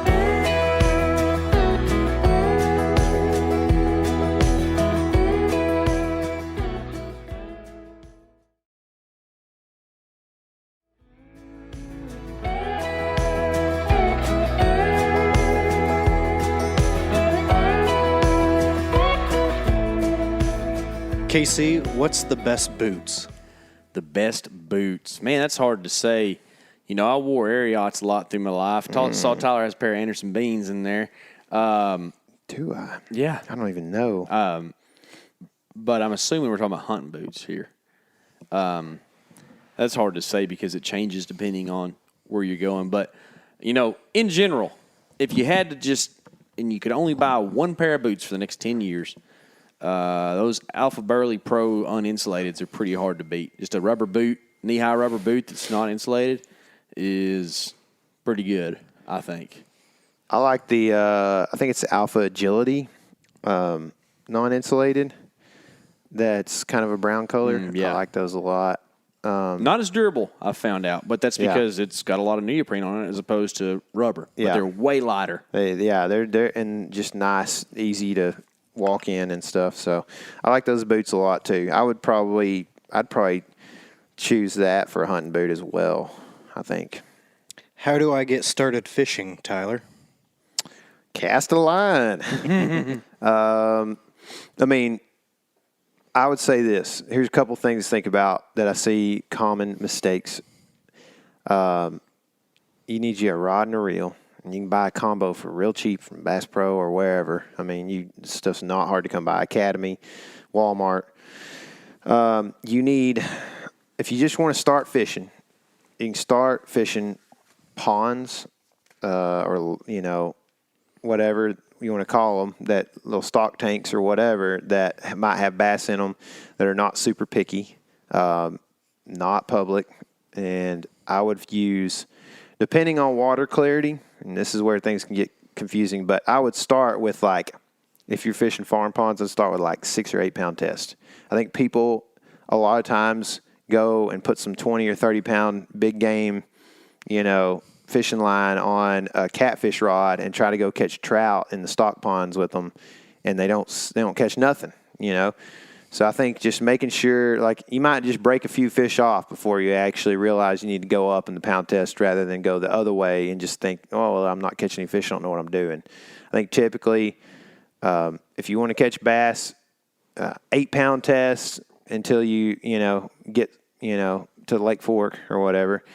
And probably just like an offset hook with maybe like a 1/8 or 1/4 ounce bullet weight, and a green pumpkin lizard is a hard bait to beat. So those are my tips. If you want to do like more of if you just want to fish, period, you can also just put you some 4 pound test on and get you a thing of crickets and some tiny hooks that'll fit in a little bluegill's mouth.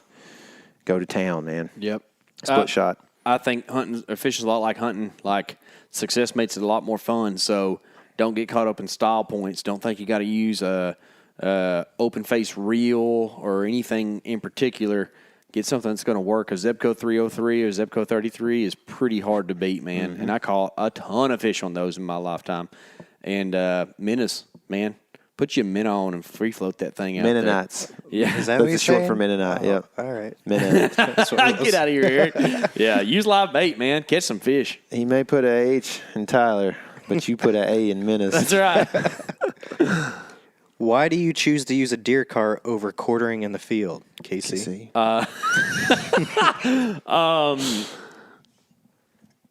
We do both.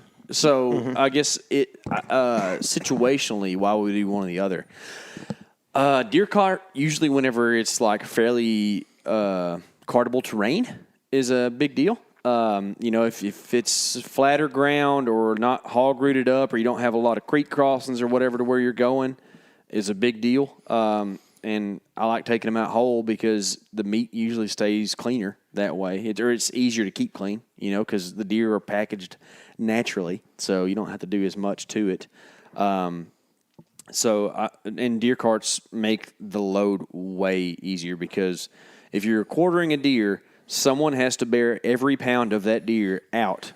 Whereas on a deer cart, you're balancing it on an axle and you're not lifting a ton. You know, it's easy to pull something 90 degrees from gravity than it is to hold it up from gravity and also walk with it. Now, the situations that we would quarter a deer is whenever it's a difficult distance back to the vehicle, whether that is because of, again, distance or terrain or whatever. And you've got the guys in the packs to do it. So I don't know. That's my answer. Tyler, anything else? Pretty much. That's pretty much it. You know, if you got like a 2-track for a long ways, it's a good place to use a cart. If there's a bunch of laydowns, don't use a cart. Yeah, I mean, here's another thing is I believe Texas, on a lot of Texas public, you can't quarter a deer. Yeah, you got to carry my whole. Golly, you want to talk about a beat down, dude. Yeah. Some of those, carting things that you got to do there is just, that's tough, man. But for whatever reason, that's a rule. Okay, next question is, how do you cool the meat when you're hunting in warm weather? That's to Tyler. Is it? Yep. Okay, I just had. Just wait till the evening. Shoot them when it's dark. I'd say you just get all your friends around and just blow on it real hard. I mean, when it's hot, there's plenty of guys that talk about ways to do this out west.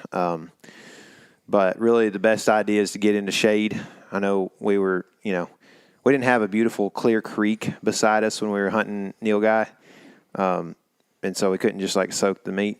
It pretty much had to soak in the shade where it was 80. Mm-hmm. So, you just go as fast as you can, and then get it on ice and ice chest once you get it to your truck. And you just pretty much, you got it. I mean, dude, we packed a Nilgai out, you and me, in a couple hours. Yeah. After we started working on it, probably. Yeah, I bet you we were done in less than 4 hours. Yeah. And that's from the shot till the last tailgate close. Yeah. Yeah. And once you start getting the cape off that thing, it's going to cool off pretty good. You put it in the shade, there's not many situations where that meat's just going to spoil really quick, in my opinion. Mm-hmm. it was literally 85. The stuff was in the shade. We're in also a humid climate, and all that meat's good. Mm-hmm. Yeah, it's delicious. Yeah. I ate some yesterday. So the thing to keep in mind there too is that quartering does help for sure. You just disperse the heat, but deer are running around 100 degrees just like humans are. So if it's 89, you're not going to gain a ton by that. But getting that skin off of it and getting it in the shade and letting the breeze hit it helps quite a bit. So I think that's getting on ice as quick as you can is the answer. So maybe quick as you can is don't mess with the quartering and get that sucker out of there, because we couldn't do that with a Nilgai. But with a deer, just, get it. And maybe you need to keep this in mind. This is a big point, actually. Know that it's hot when you go hunting and be ready. Take ice with you whenever you go. Ice is cheap, or freeze your jugs like I've been doing. That way you got ice at the truck when you're there. Have your deer cart ready. Even bring your deer cart in. If you think you're going to kill something that night, bring your deer cart halfway or whatever, save you some time. Little stuff like that can help. Yep. Okay. KC, you're pretty good behind the camera. Stop. Dadgummit. What's the best beginner camera? Best beginner camera is going to be a autofocusing camcorder.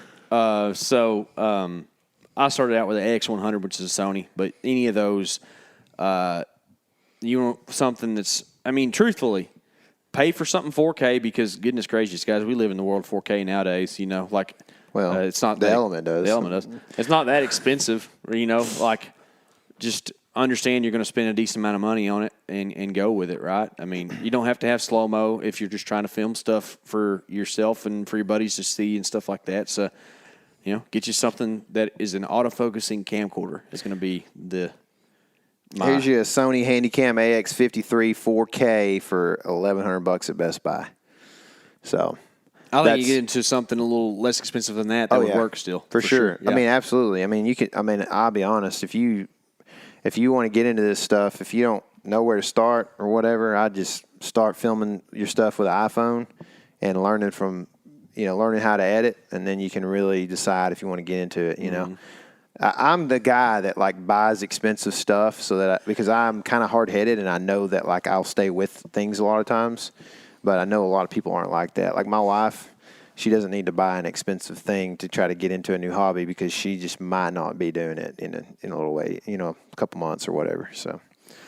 Okay. How large of a circle for a hog fence around a feeder, Tyler? Largest you can afford. I mean, if you're looking at trying to make deer feel comfortable, keep them in the biggest possible box you can make. That's my opinion. Yep. I mean, within reason, too. Honestly, if you can afford to fence off your whole property and keep the pigs out, you're going to have a deer sanctuary. That's right. But, I think that a deer wants plenty of room to be inside of a feeder pen and walk around. Just for example, the place yours back there is square, and it's 3 panels on each side, 3 16-foot panels. 48. Yeah, 48 foot 48. squared. Yeah. So, and deer will go in it, but I still feel like it could be a panel or two bigger pretty easy and be more comfortable. I know guys like in South Texas they'll be like 90 foot, or whatever across. Put too thin, it's kind of hard to get a shot sometimes. Or too small Oh, of a circle. yeah, for sure. For sure. Do y'all focus on bedding or food sources when scouting the off season? KC wants to say that he doesn't scout the off season. That would infer that we scout the off season. No, I have spent a lot of time scouting the off season. I haven't done it much lately, and I'll probably still put in a day or something this year, maybe. It's usually paired with some camera placement stuff. But depends on the state. Texas, bedding. Other places, food sources. Yeah, that's a pretty good thought. And I also think, we do scout in the off season, but it's all digital pretty much now. And so I think that in that case, we're looking at both. I mean, we pretty much, I think you do too, but I'm running with the ag layers on like all the time pretty much. And so I just have the big 3 or 4 on that you run like I don't have a carrots bunch or no, something. Yeah. I only got like 6 on, I think. But I got like wheat, alfalfa, corn, beans, maybe like 1 or 2 more. And so, basically like finding public, and then I'm always trying to find like a food source that they would eat at that time of year that I think I'm going to be there, and then find like a place that they would potentially bed that is, a half mile away or so would be ideal. But also that's like maybe, 3/4 or more from a parking area. That's kind of my idea. Okay. Doesn't KC, always work though. Can you trust Mexican food north of I-20? You can, because I currently reside north of I-20, and I declare that Emory, Texas has some of the best Mexican food per capita of any small town. How would be all on board with that per capita, dude? Especially Holy. Tex-Mex. Yeah. And I've had some pretty good Tex-Mex fairly far. And I ain't saying north, but I mean like Yeah. Oklahoma's got some pretty good Tex-Mex. But I think if you want to say you can count on it, I mean, I-30 might actually be the line. Yeah. When you get north of I-30, at least in these parts, you're starting to get maybe where you can't completely trust just walking in a Mexican food place. Charge you for chips or something weird like that. Yeah, I know, man. What the heck? I just feel like though I can't think of too many places I've been south of 30 that were just not good.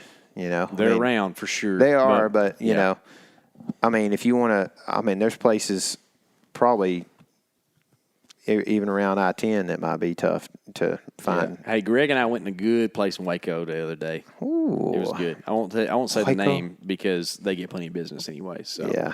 don't want to direct too many folks over there. Yeah, it's good. Yeah. Good. Okay, Tyler, does a buck scrape always have a licking branch above it? No, not always. It's weird, isn't it? Yeah, not always. But I don't know that I'd trust one that didn't have one. I don't know if I'd hunt there. That's a good point. I think that like community scrapes usually do. Mm-hmm. Yeah. A one-off from a buck that's just raging just doesn't matter. It's like a rub a lot of times, in a lot of cases where you'll just see some random, rage of rubs that's around or whatever, and just buck got mad.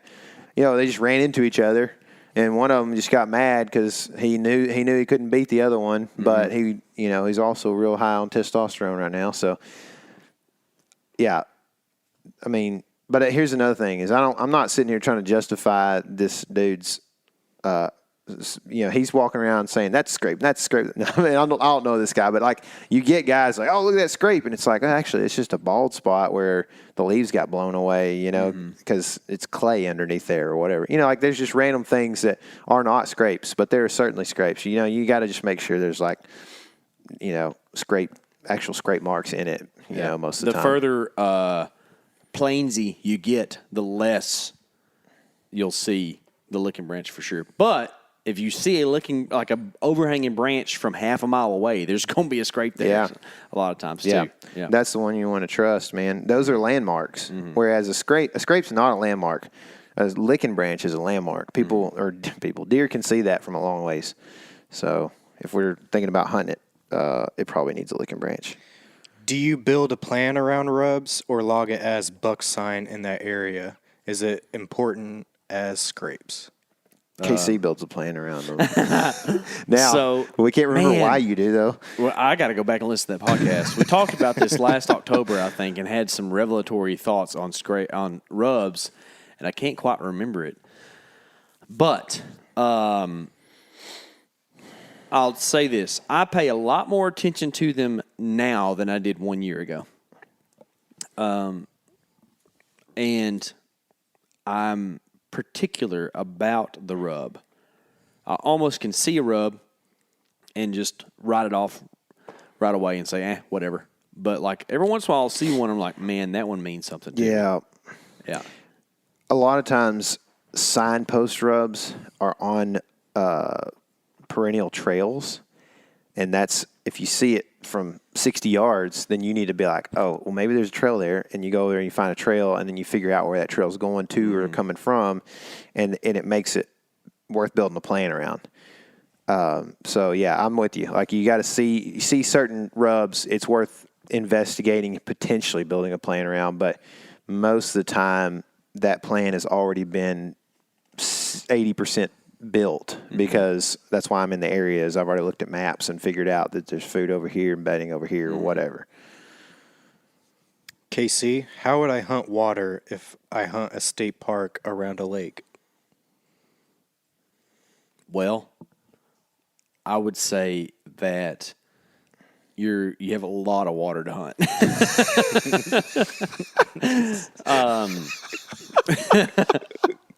I probably wouldn't make it a big deal.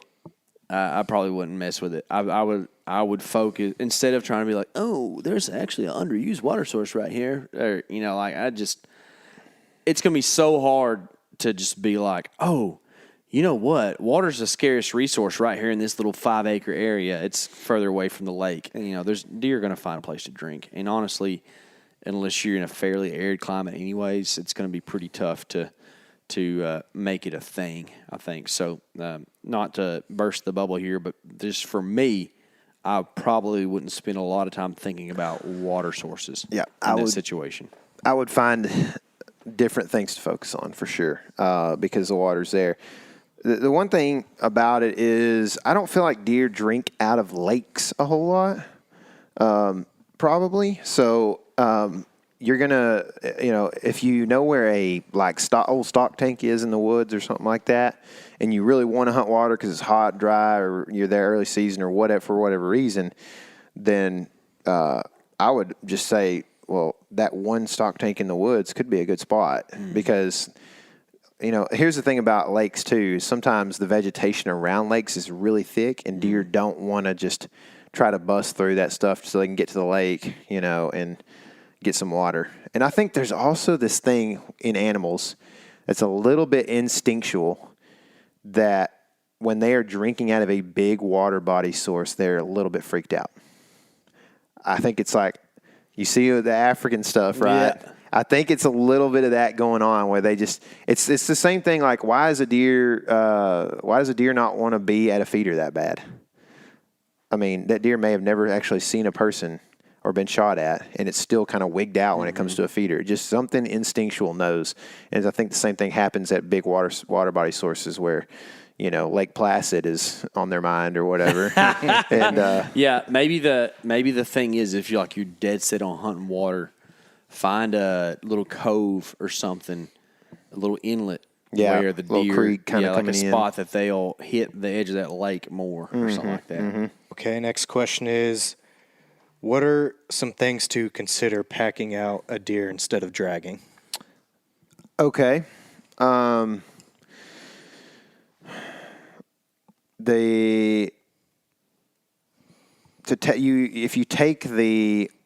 things you would consider if you take quarters and put them into your pack, they're easier to handle with the furry leg on them, but they are also heavier. So if you're not like a big strong guy and you need to cut weight, or if it's a big old monster deer you need to cut weight, then you can take those off. They're just a little harder to handle, but it's also quicker to get the deer out. So like if it's hot, and you think time is of the essence, you may not take those off the quarters. Casey and I typically take a trash bag or two in our packs on pretty much every hunt. What about those trash bags, Tyler? They cannot be smelly, scented bags. Why is it so hard to find trash bags that aren't scented? Because women buy trash bags? I guess. I don't know. But you can buy a set of trash bags that look unscented. I mean, there's no indication, and they still have got some fragrance. Make sure. Smell that box before you buy it, and then smell it once you open it up. But yeah, don't get the scented ones because your meat will literally smell like that stuff. Taste like it too. And I guess taste like it. And those are super light to throw in your pack, and they pack down really small. That's worth having if you don't have like the game bags or whatever. They're also probably a little bit lighter in game bags, but it ain't much. So we usually take those in on hunts that we might need to get the deer out without going out first. And, we do the video thing a lot. So there's a lot of times when if the weather allows it, we're going to go back out, get some camera stuff, some extra batteries, maybe get another camera guy, and just go back in and, have fun together. But if we don't, it's nice to have something to pack those in. You're going to want extra knives too, man, or extra blades, because gutting it is one thing, but skinning it and quartering it, you're just going to need more blades or more sharpening stones or whatever. So it's good to have like two knives anyway for other reasons, but you don't have to sharpen potentially in the middle of, doing the whole thing. If you got two knives, you can work through it. Anything else? Hair management is a big deal. Yeah. So if you're not used to quartering animals, usually you're taking all the skin off. You're leaving most of the hide, except for like the shin part Tyler's talking about. So don't shred a bunch of that hair like with your razor knife and just have a bunch of hair all over everything, because that's annoying. You have to wash it all off later. Yep. And then dirt management, same thing. Get them in that bag as quick as you can. And then also, trash bags are usually a little better about keeping blood out of your pack than a game bag. So if you're concerned about that, you think you're going to use your pack again in the next few days, trash bags would be the way to go. Make sure you got a pack that's decent enough to carry some weight. If you're doing deer, it probably hasn't got to be crazy, but like the lightest of elk quarters weighs 80 pounds or whatever. So you got to kind of keep that in mind. But, most hunting backpacks can handle a deer quarter just fine. Just remember that it takes two hind quarters, two shoulders, back straps, tenderloins, anything else you're going to save from inside the deer. And then also usually you're carrying out the skull or a cape and antlers and everything too. So that just keep in mind how much you have to carry. It sounds like you're by yourself, so be prepared to work a little bit. But, dragging them is a lot of work too sometimes. Yeah. I'm not sure if it's top secret or not. We use the First Light packs that were pretty nice for quarters this year. They fit. They're kind of big, but they work for a lot of things. I like how they're built like a true bag. Yeah. They don't have like a traditional backpack has like this half moon zipper thing, and those instead have this big opening on the top. Yeah. And it's actually pretty handy. I like it too. Yeah. KC, how often should you get a bow retuned / restrung? More often than I do for the restrung, for sure. I'm pretty hard on bows.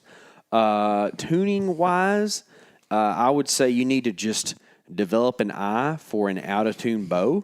And one of the easy ways to do that is to shoot a big broadhead at a target from time to time, and it'll tell you how in tune you are for the most part.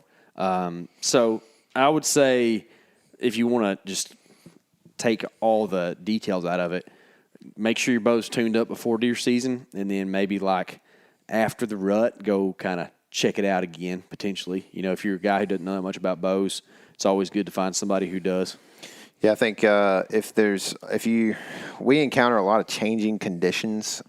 We go to start hunting and when it's 90 a lot, and then, you know, we may go somewhere like, you know, we were hunting when it was like, you know, we're hunting in September, and then a couple weeks later we might go up north and it be freezing temps nearly, you frost, know? yeah. So,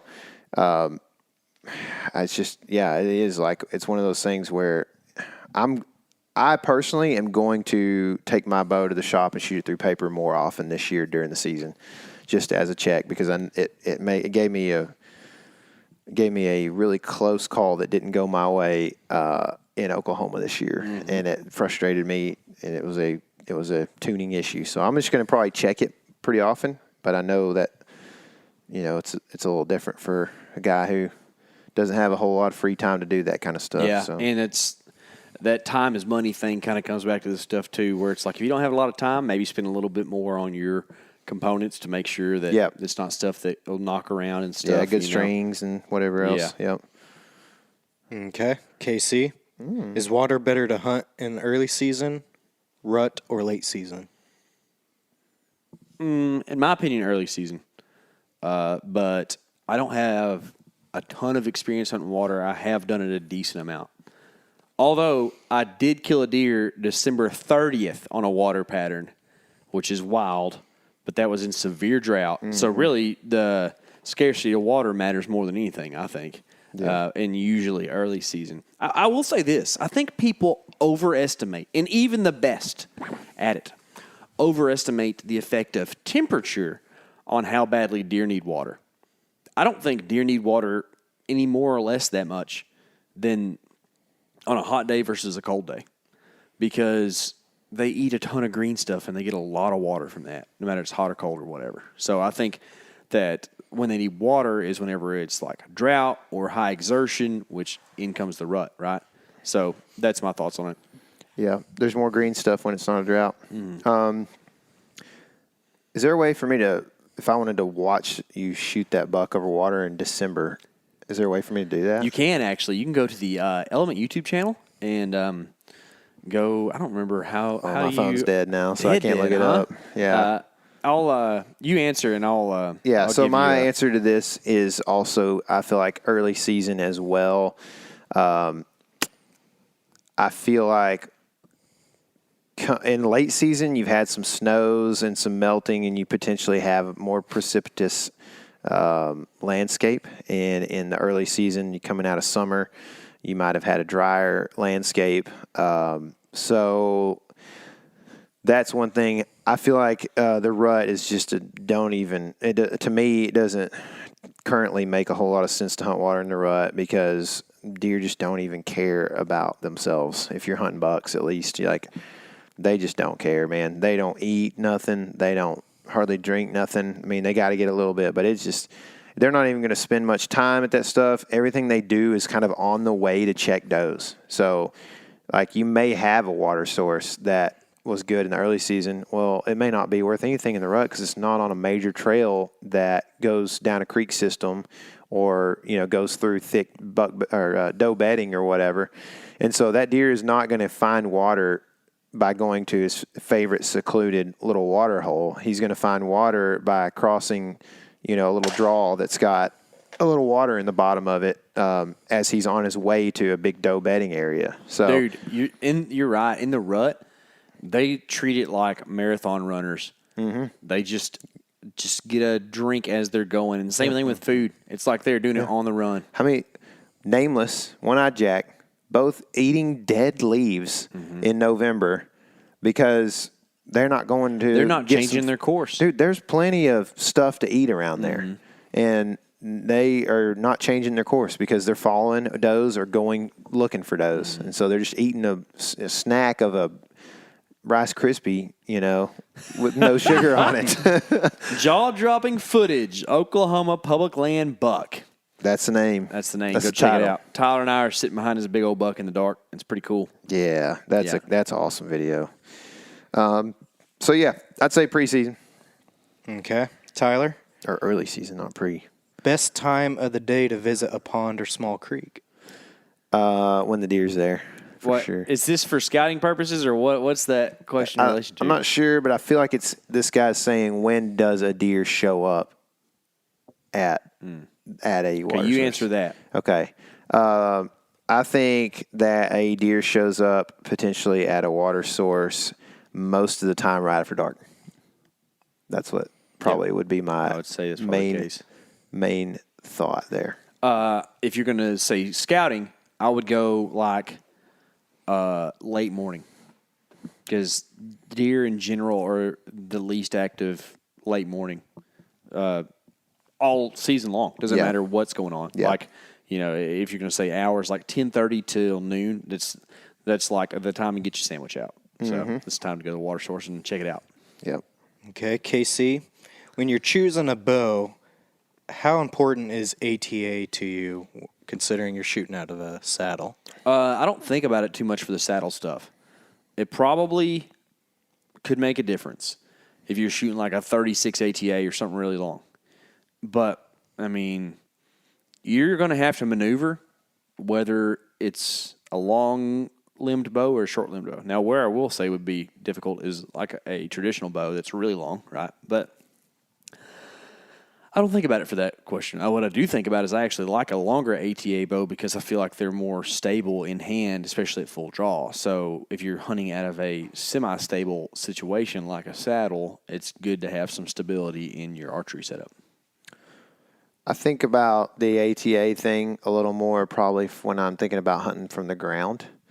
And I don't even know if this is a legitimate worry or not, but I turned my SR350 into my turkey bow instead of my SS34, which is a 34 ATA, because I just felt like that bottom cam might be hitting some stuff at the bottom, near the ground, brush or little twigs or whatever, or just even the ground if I'm sitting like on my butt shooting. So it's not a lot. It's really like going to be 1.5 inches on the bottom side, right? So it's not a lot, but potentially something. So I'm the same way. Like it really isn't like a huge consideration for me.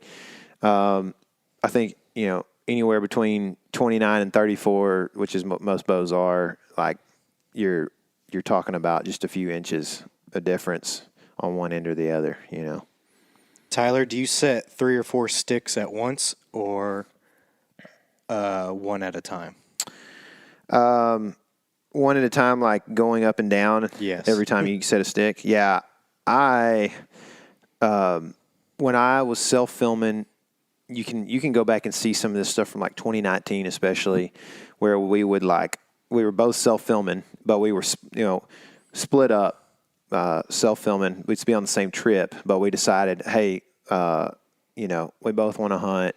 Let's, we did some filming together in the first few years, and you have a lot less deer encounters. There's just one unit. One unit. So we decided, hey, let's split up. 2019, you can see where we put a GoPro on the ground and kind of show how we're going up. I've got some stuff that I could, potentially maybe put on Instagram and show that stuff in the next couple of weeks maybe. But basically, I take rubber wire typically now, attach it to my saddle. So I've got some rubber wire sticking off my saddle, and I will just wrap that around the step of the stick. And I'll try to take, if I was self-filming, I would take most, if not all, of my sticks up in one fell swoop, and potentially even my platform, and get it all set if I could do that. I also would take a couple of ropes, so paracord, and basically attach those to my saddle and then have like my platform down at the bottom of the tree where once I get all my sticks set, I can actually just grab that rope, pull my platform up. So there's not so much stuff jangling off my belt, you know. So you just got to kind of like figure out how that works for you where you're making the least amount of noise, but you're also not going up and down and sweating like crazy and doing all, you know, making a bunch of noise like a 200-pound squirrel going up a tree, you know. So, but that's kind of how I would do it. I don't have to do it that way as much anymore. I'll typically carry one. I'll set a stick, and then I can set my second stick, and then I can, if I want to do it all by myself, I can usually grab a stick and put it on my rubber wire and grab another stick and go up, and then I've got all four of them without only had to attach one to my belt. So, but when you have a cameraman, you can just have them throw you sticks sometimes too, so or hand them up. Yeah. So.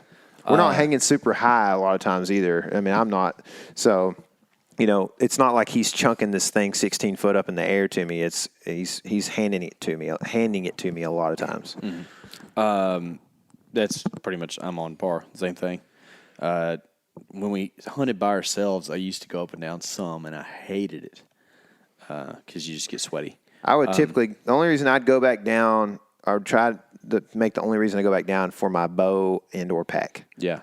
And when I say go back, I used to go back down. It probably was, it's hard to remember, but I kind of like learned a process through, because we didn't start out like knowing what to do. Yeah. You know, but you kind of learn the process of what you can do and, you know, how much you can carry up the tree and stuff. Mm-hmm. I will say, just so people know, that rubber wire stuff works really good on those cruiser saddles because they have these little extra loops on them and stuff. But it's the brand that we use is called Night Eyes, I think, and you find it at Lowe's or Home Depot, kind of near the carabiners and stuff, in case you're kind of wanting something like that. And that stuff's real quiet, real durable. It also doubles as a bow hanger pretty often for me, and that's actually why I don't have any left, because I tend to leave my bow hangers in the trees. So, you know, hunting public land, you're not screwing them in. You know, you got to find some way to do something. So, yeah, works out all right. KC, how do you hold your climbing sticks walking in? Let me think about this. This year, I did two things. I nested them together and carried them as like one group of 4 or 3. I think I hunted with just 3 sticks all year long. But I think most of the time, if it was a decent walk, I would put 2 sticks on one side of my pack and 2 sticks on the other side of the pack. That First Light pack had like tension buckles on each side that you could put the sticks in, and that's how I distributed it. You know, one on one side, 2 on the other. Yeah, I pretty much had 4 sticks the whole year and did 2 on each side with that First Light pack, and tension straps are really nice, and I mean, it works really well. Mm-hmm. So I had some really lightweight sticks I used most of the season, but I did try to use several different types of sticks just so I had, you know, I could compare and kind of talk about what I like and those kind of things. I use the Muddy Pros a lot too, which are not super light, but they are super functional, and I can get up a tree really quick and get out after, you know, dark really quickly with those Muddy Pros. Do you always look for a setup with multiple trees to hang your bows and bags, Tyler? No. I always look for the tree that I can kill a deer out of, plain and simple. Like I will find a way to get into the tree if I absolutely can't get into that tree, I'm probably either finding a different spot or hunting on the ground. But like the tree to kill, the tree that I think that's the tree I have to get in to kill a deer out of, I'm trying to get into it and get, you know, maybe behind it or whatever. And sometimes like in Arkansas or something, especially like you get a lot of straight trees with no branches for a long ways up, tall, you know, high canopy. And it's my least favorite type of tree to hunt out of, to climb, because there's nothing to hang on to. But it's like the one time that I climb and stand is better. Yeah. You know, normally that isn't the case around in most stuff I hunt. But yeah, it's just it's not a fun tree to get into. But if that's the tree because it's 20 yards from wherever, then that's what I'm looking for. Mm-hmm. But I mean, if you got multiple choices, then for sure looking at trees that have branches that you can hang stuff off or hide behind. I mean, a lot of times those trees that, you know, 8, 10, 12 foot up will branch out into a double trunk or whatever, or even lower, and you can kind of get in the crotch of those things and really hide well. Really hidden. Yeah. Yeah. That's what I like. But no, it's literally pretty much every time I go in, when I decide where to go and what tree to sit in, it is a matter of, can I get a shot to where I think that buck is going to be standing tonight or whatever. So Nothing to add to or take away from there. All right, what Casey, matters. if you were to shoot long range with the Meat Eater crew, who would be your instructor? Tyler Jones. no. Dang. So, as far as proficiency, Tyler Jones is it. But he doesn't have a lot of experience with the instructing, right? However, he's about to long range or fly right now. Double whammy, dude. Oh, they are piggybacking. Higher. Oh, In my small. eyes. Did it really? Yes. Did I get him? No. I think you aim a little low every time. Okay. This thing's kind of high up it's above. kind of high. Yeah, I for sure have salt in my eyeball. Thanks, sorry, dude. It's all right, man. It's just my shooting eye. So, long range shooter. Garrett Long, who isn't on the camera much, but did come hunt with us some. He's proficient in instruction as well as shooting long range, so he'd be the guy. Me too. All right, we're on our last two questions. Good. I gotta go to the bathroom bad. Would love to hear the stories on y'all deciding to follow Christ. What? I had to answer first on the last one. Yeah, go. Okay. Oh, okay. Yeah. You want me to answer first? Yeah. I was raised up. I guess you could say I was raised in the church, and so there wasn't really like I don't really remember like just a straight up just either breakdown or epitome moment kind of thing. So I mean, I don't really have like there wasn't like a just decision to. And I also was, I always was, just to be honest, a kid that like just wanted to do what was right, or at least not get in trouble. You know what I mean? So I didn't want to be in trouble bad enough that I tried to do things that I thought adults would be okay with me doing, right? Mm-hmm. And so do what they thought was I should be doing. So my story is just way different. So where I think I'm going to maybe differ from a lot of people is like being able to do kind of have discipline enough to do the things that I'm supposed to do. Also have made like a hard thing for me where like you want to think that you could earn your salvation, and you want to think that like and so just that's always been my main struggle. My main struggle has not been, well, I used to run around and, be an outlaw, and now I finally have, decided to give my life to the Lord or whatever. It's more of, kind of always tried to do what was right and, as they say, been sanctified through the years to understand that like what I am doing is not earning my salvation, but rather that, my love for what Christ has done for me has been my inspiration to do what is right instead. Hopefully that makes sense. Tell you what is hard to make sense of is explaining to a youth group the difference in salvation and sanctification. They have a real difficult time with that. We talked about that on Sunday. Yeah. But for me, I have a pretty similar story to Tyler. I grew up a Christian pretty much, like my family went to church. And so with your sanctification comes like new levels.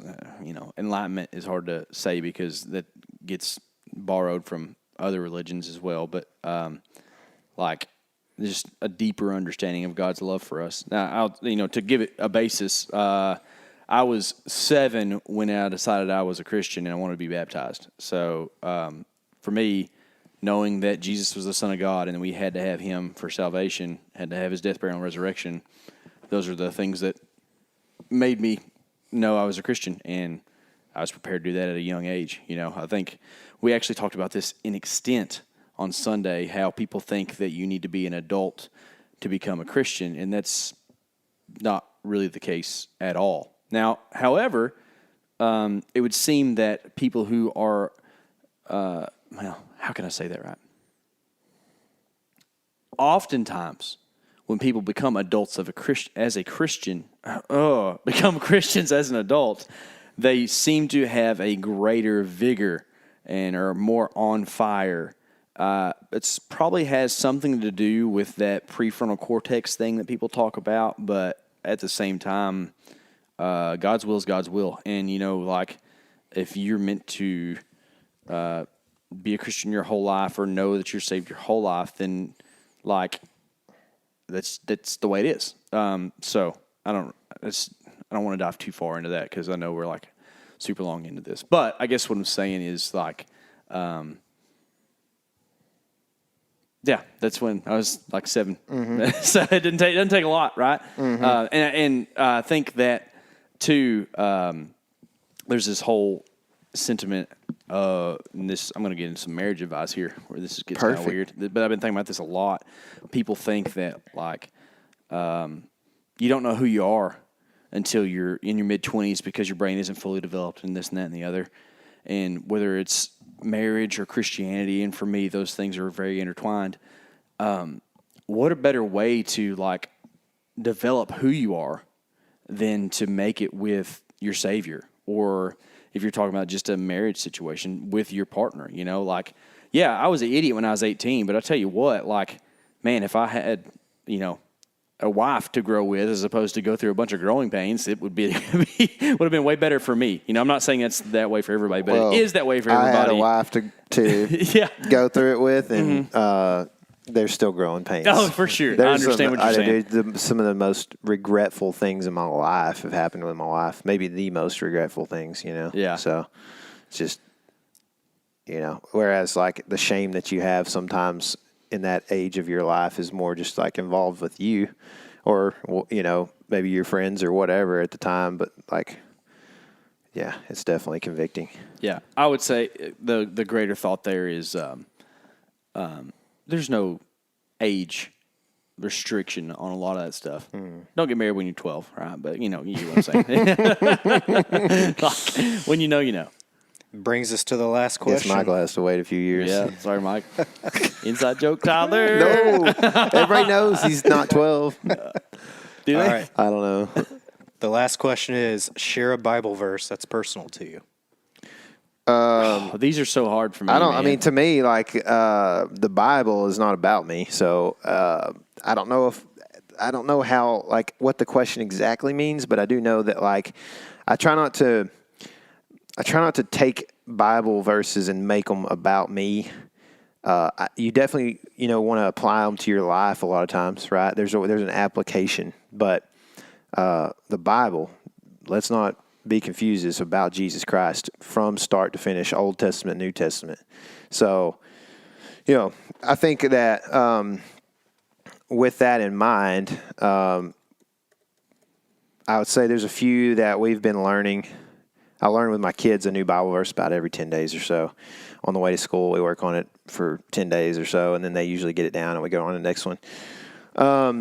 But I love the book of John, and I like the first 5 verses a lot, which are, in the beginning was the Word, and the Word was with God, and the Word was God. He was in the beginning with God.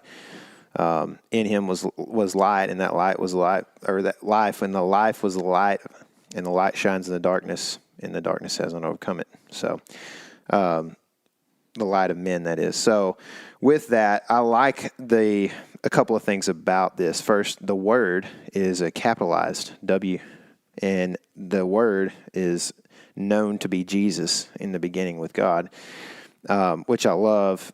This kind of thing that happens in the Bible a lot. And then another thing I like is this, I guess you could call it juxtaposition of light and darkness that you see in the beginning of John, which you also see in the beginning of Genesis, which is the beginning of, the earth's foundation. And we just know that, like, if you add light to dark, it overcomes it, and it is a light space. But if you add darkness to light, the darkness can't overcome that light, right? You can't add darkness to light, but you can add light to darkness. And And so we know these things like to be truths, right?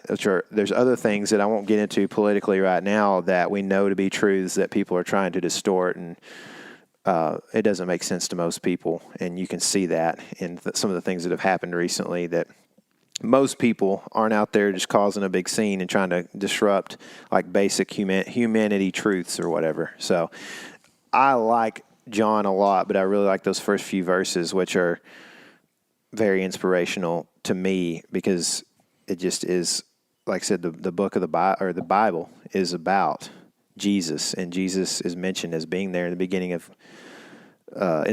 with God, and also being the light or the life of men, and the light overcoming darkness. I just love all that together. It's just poetic, man.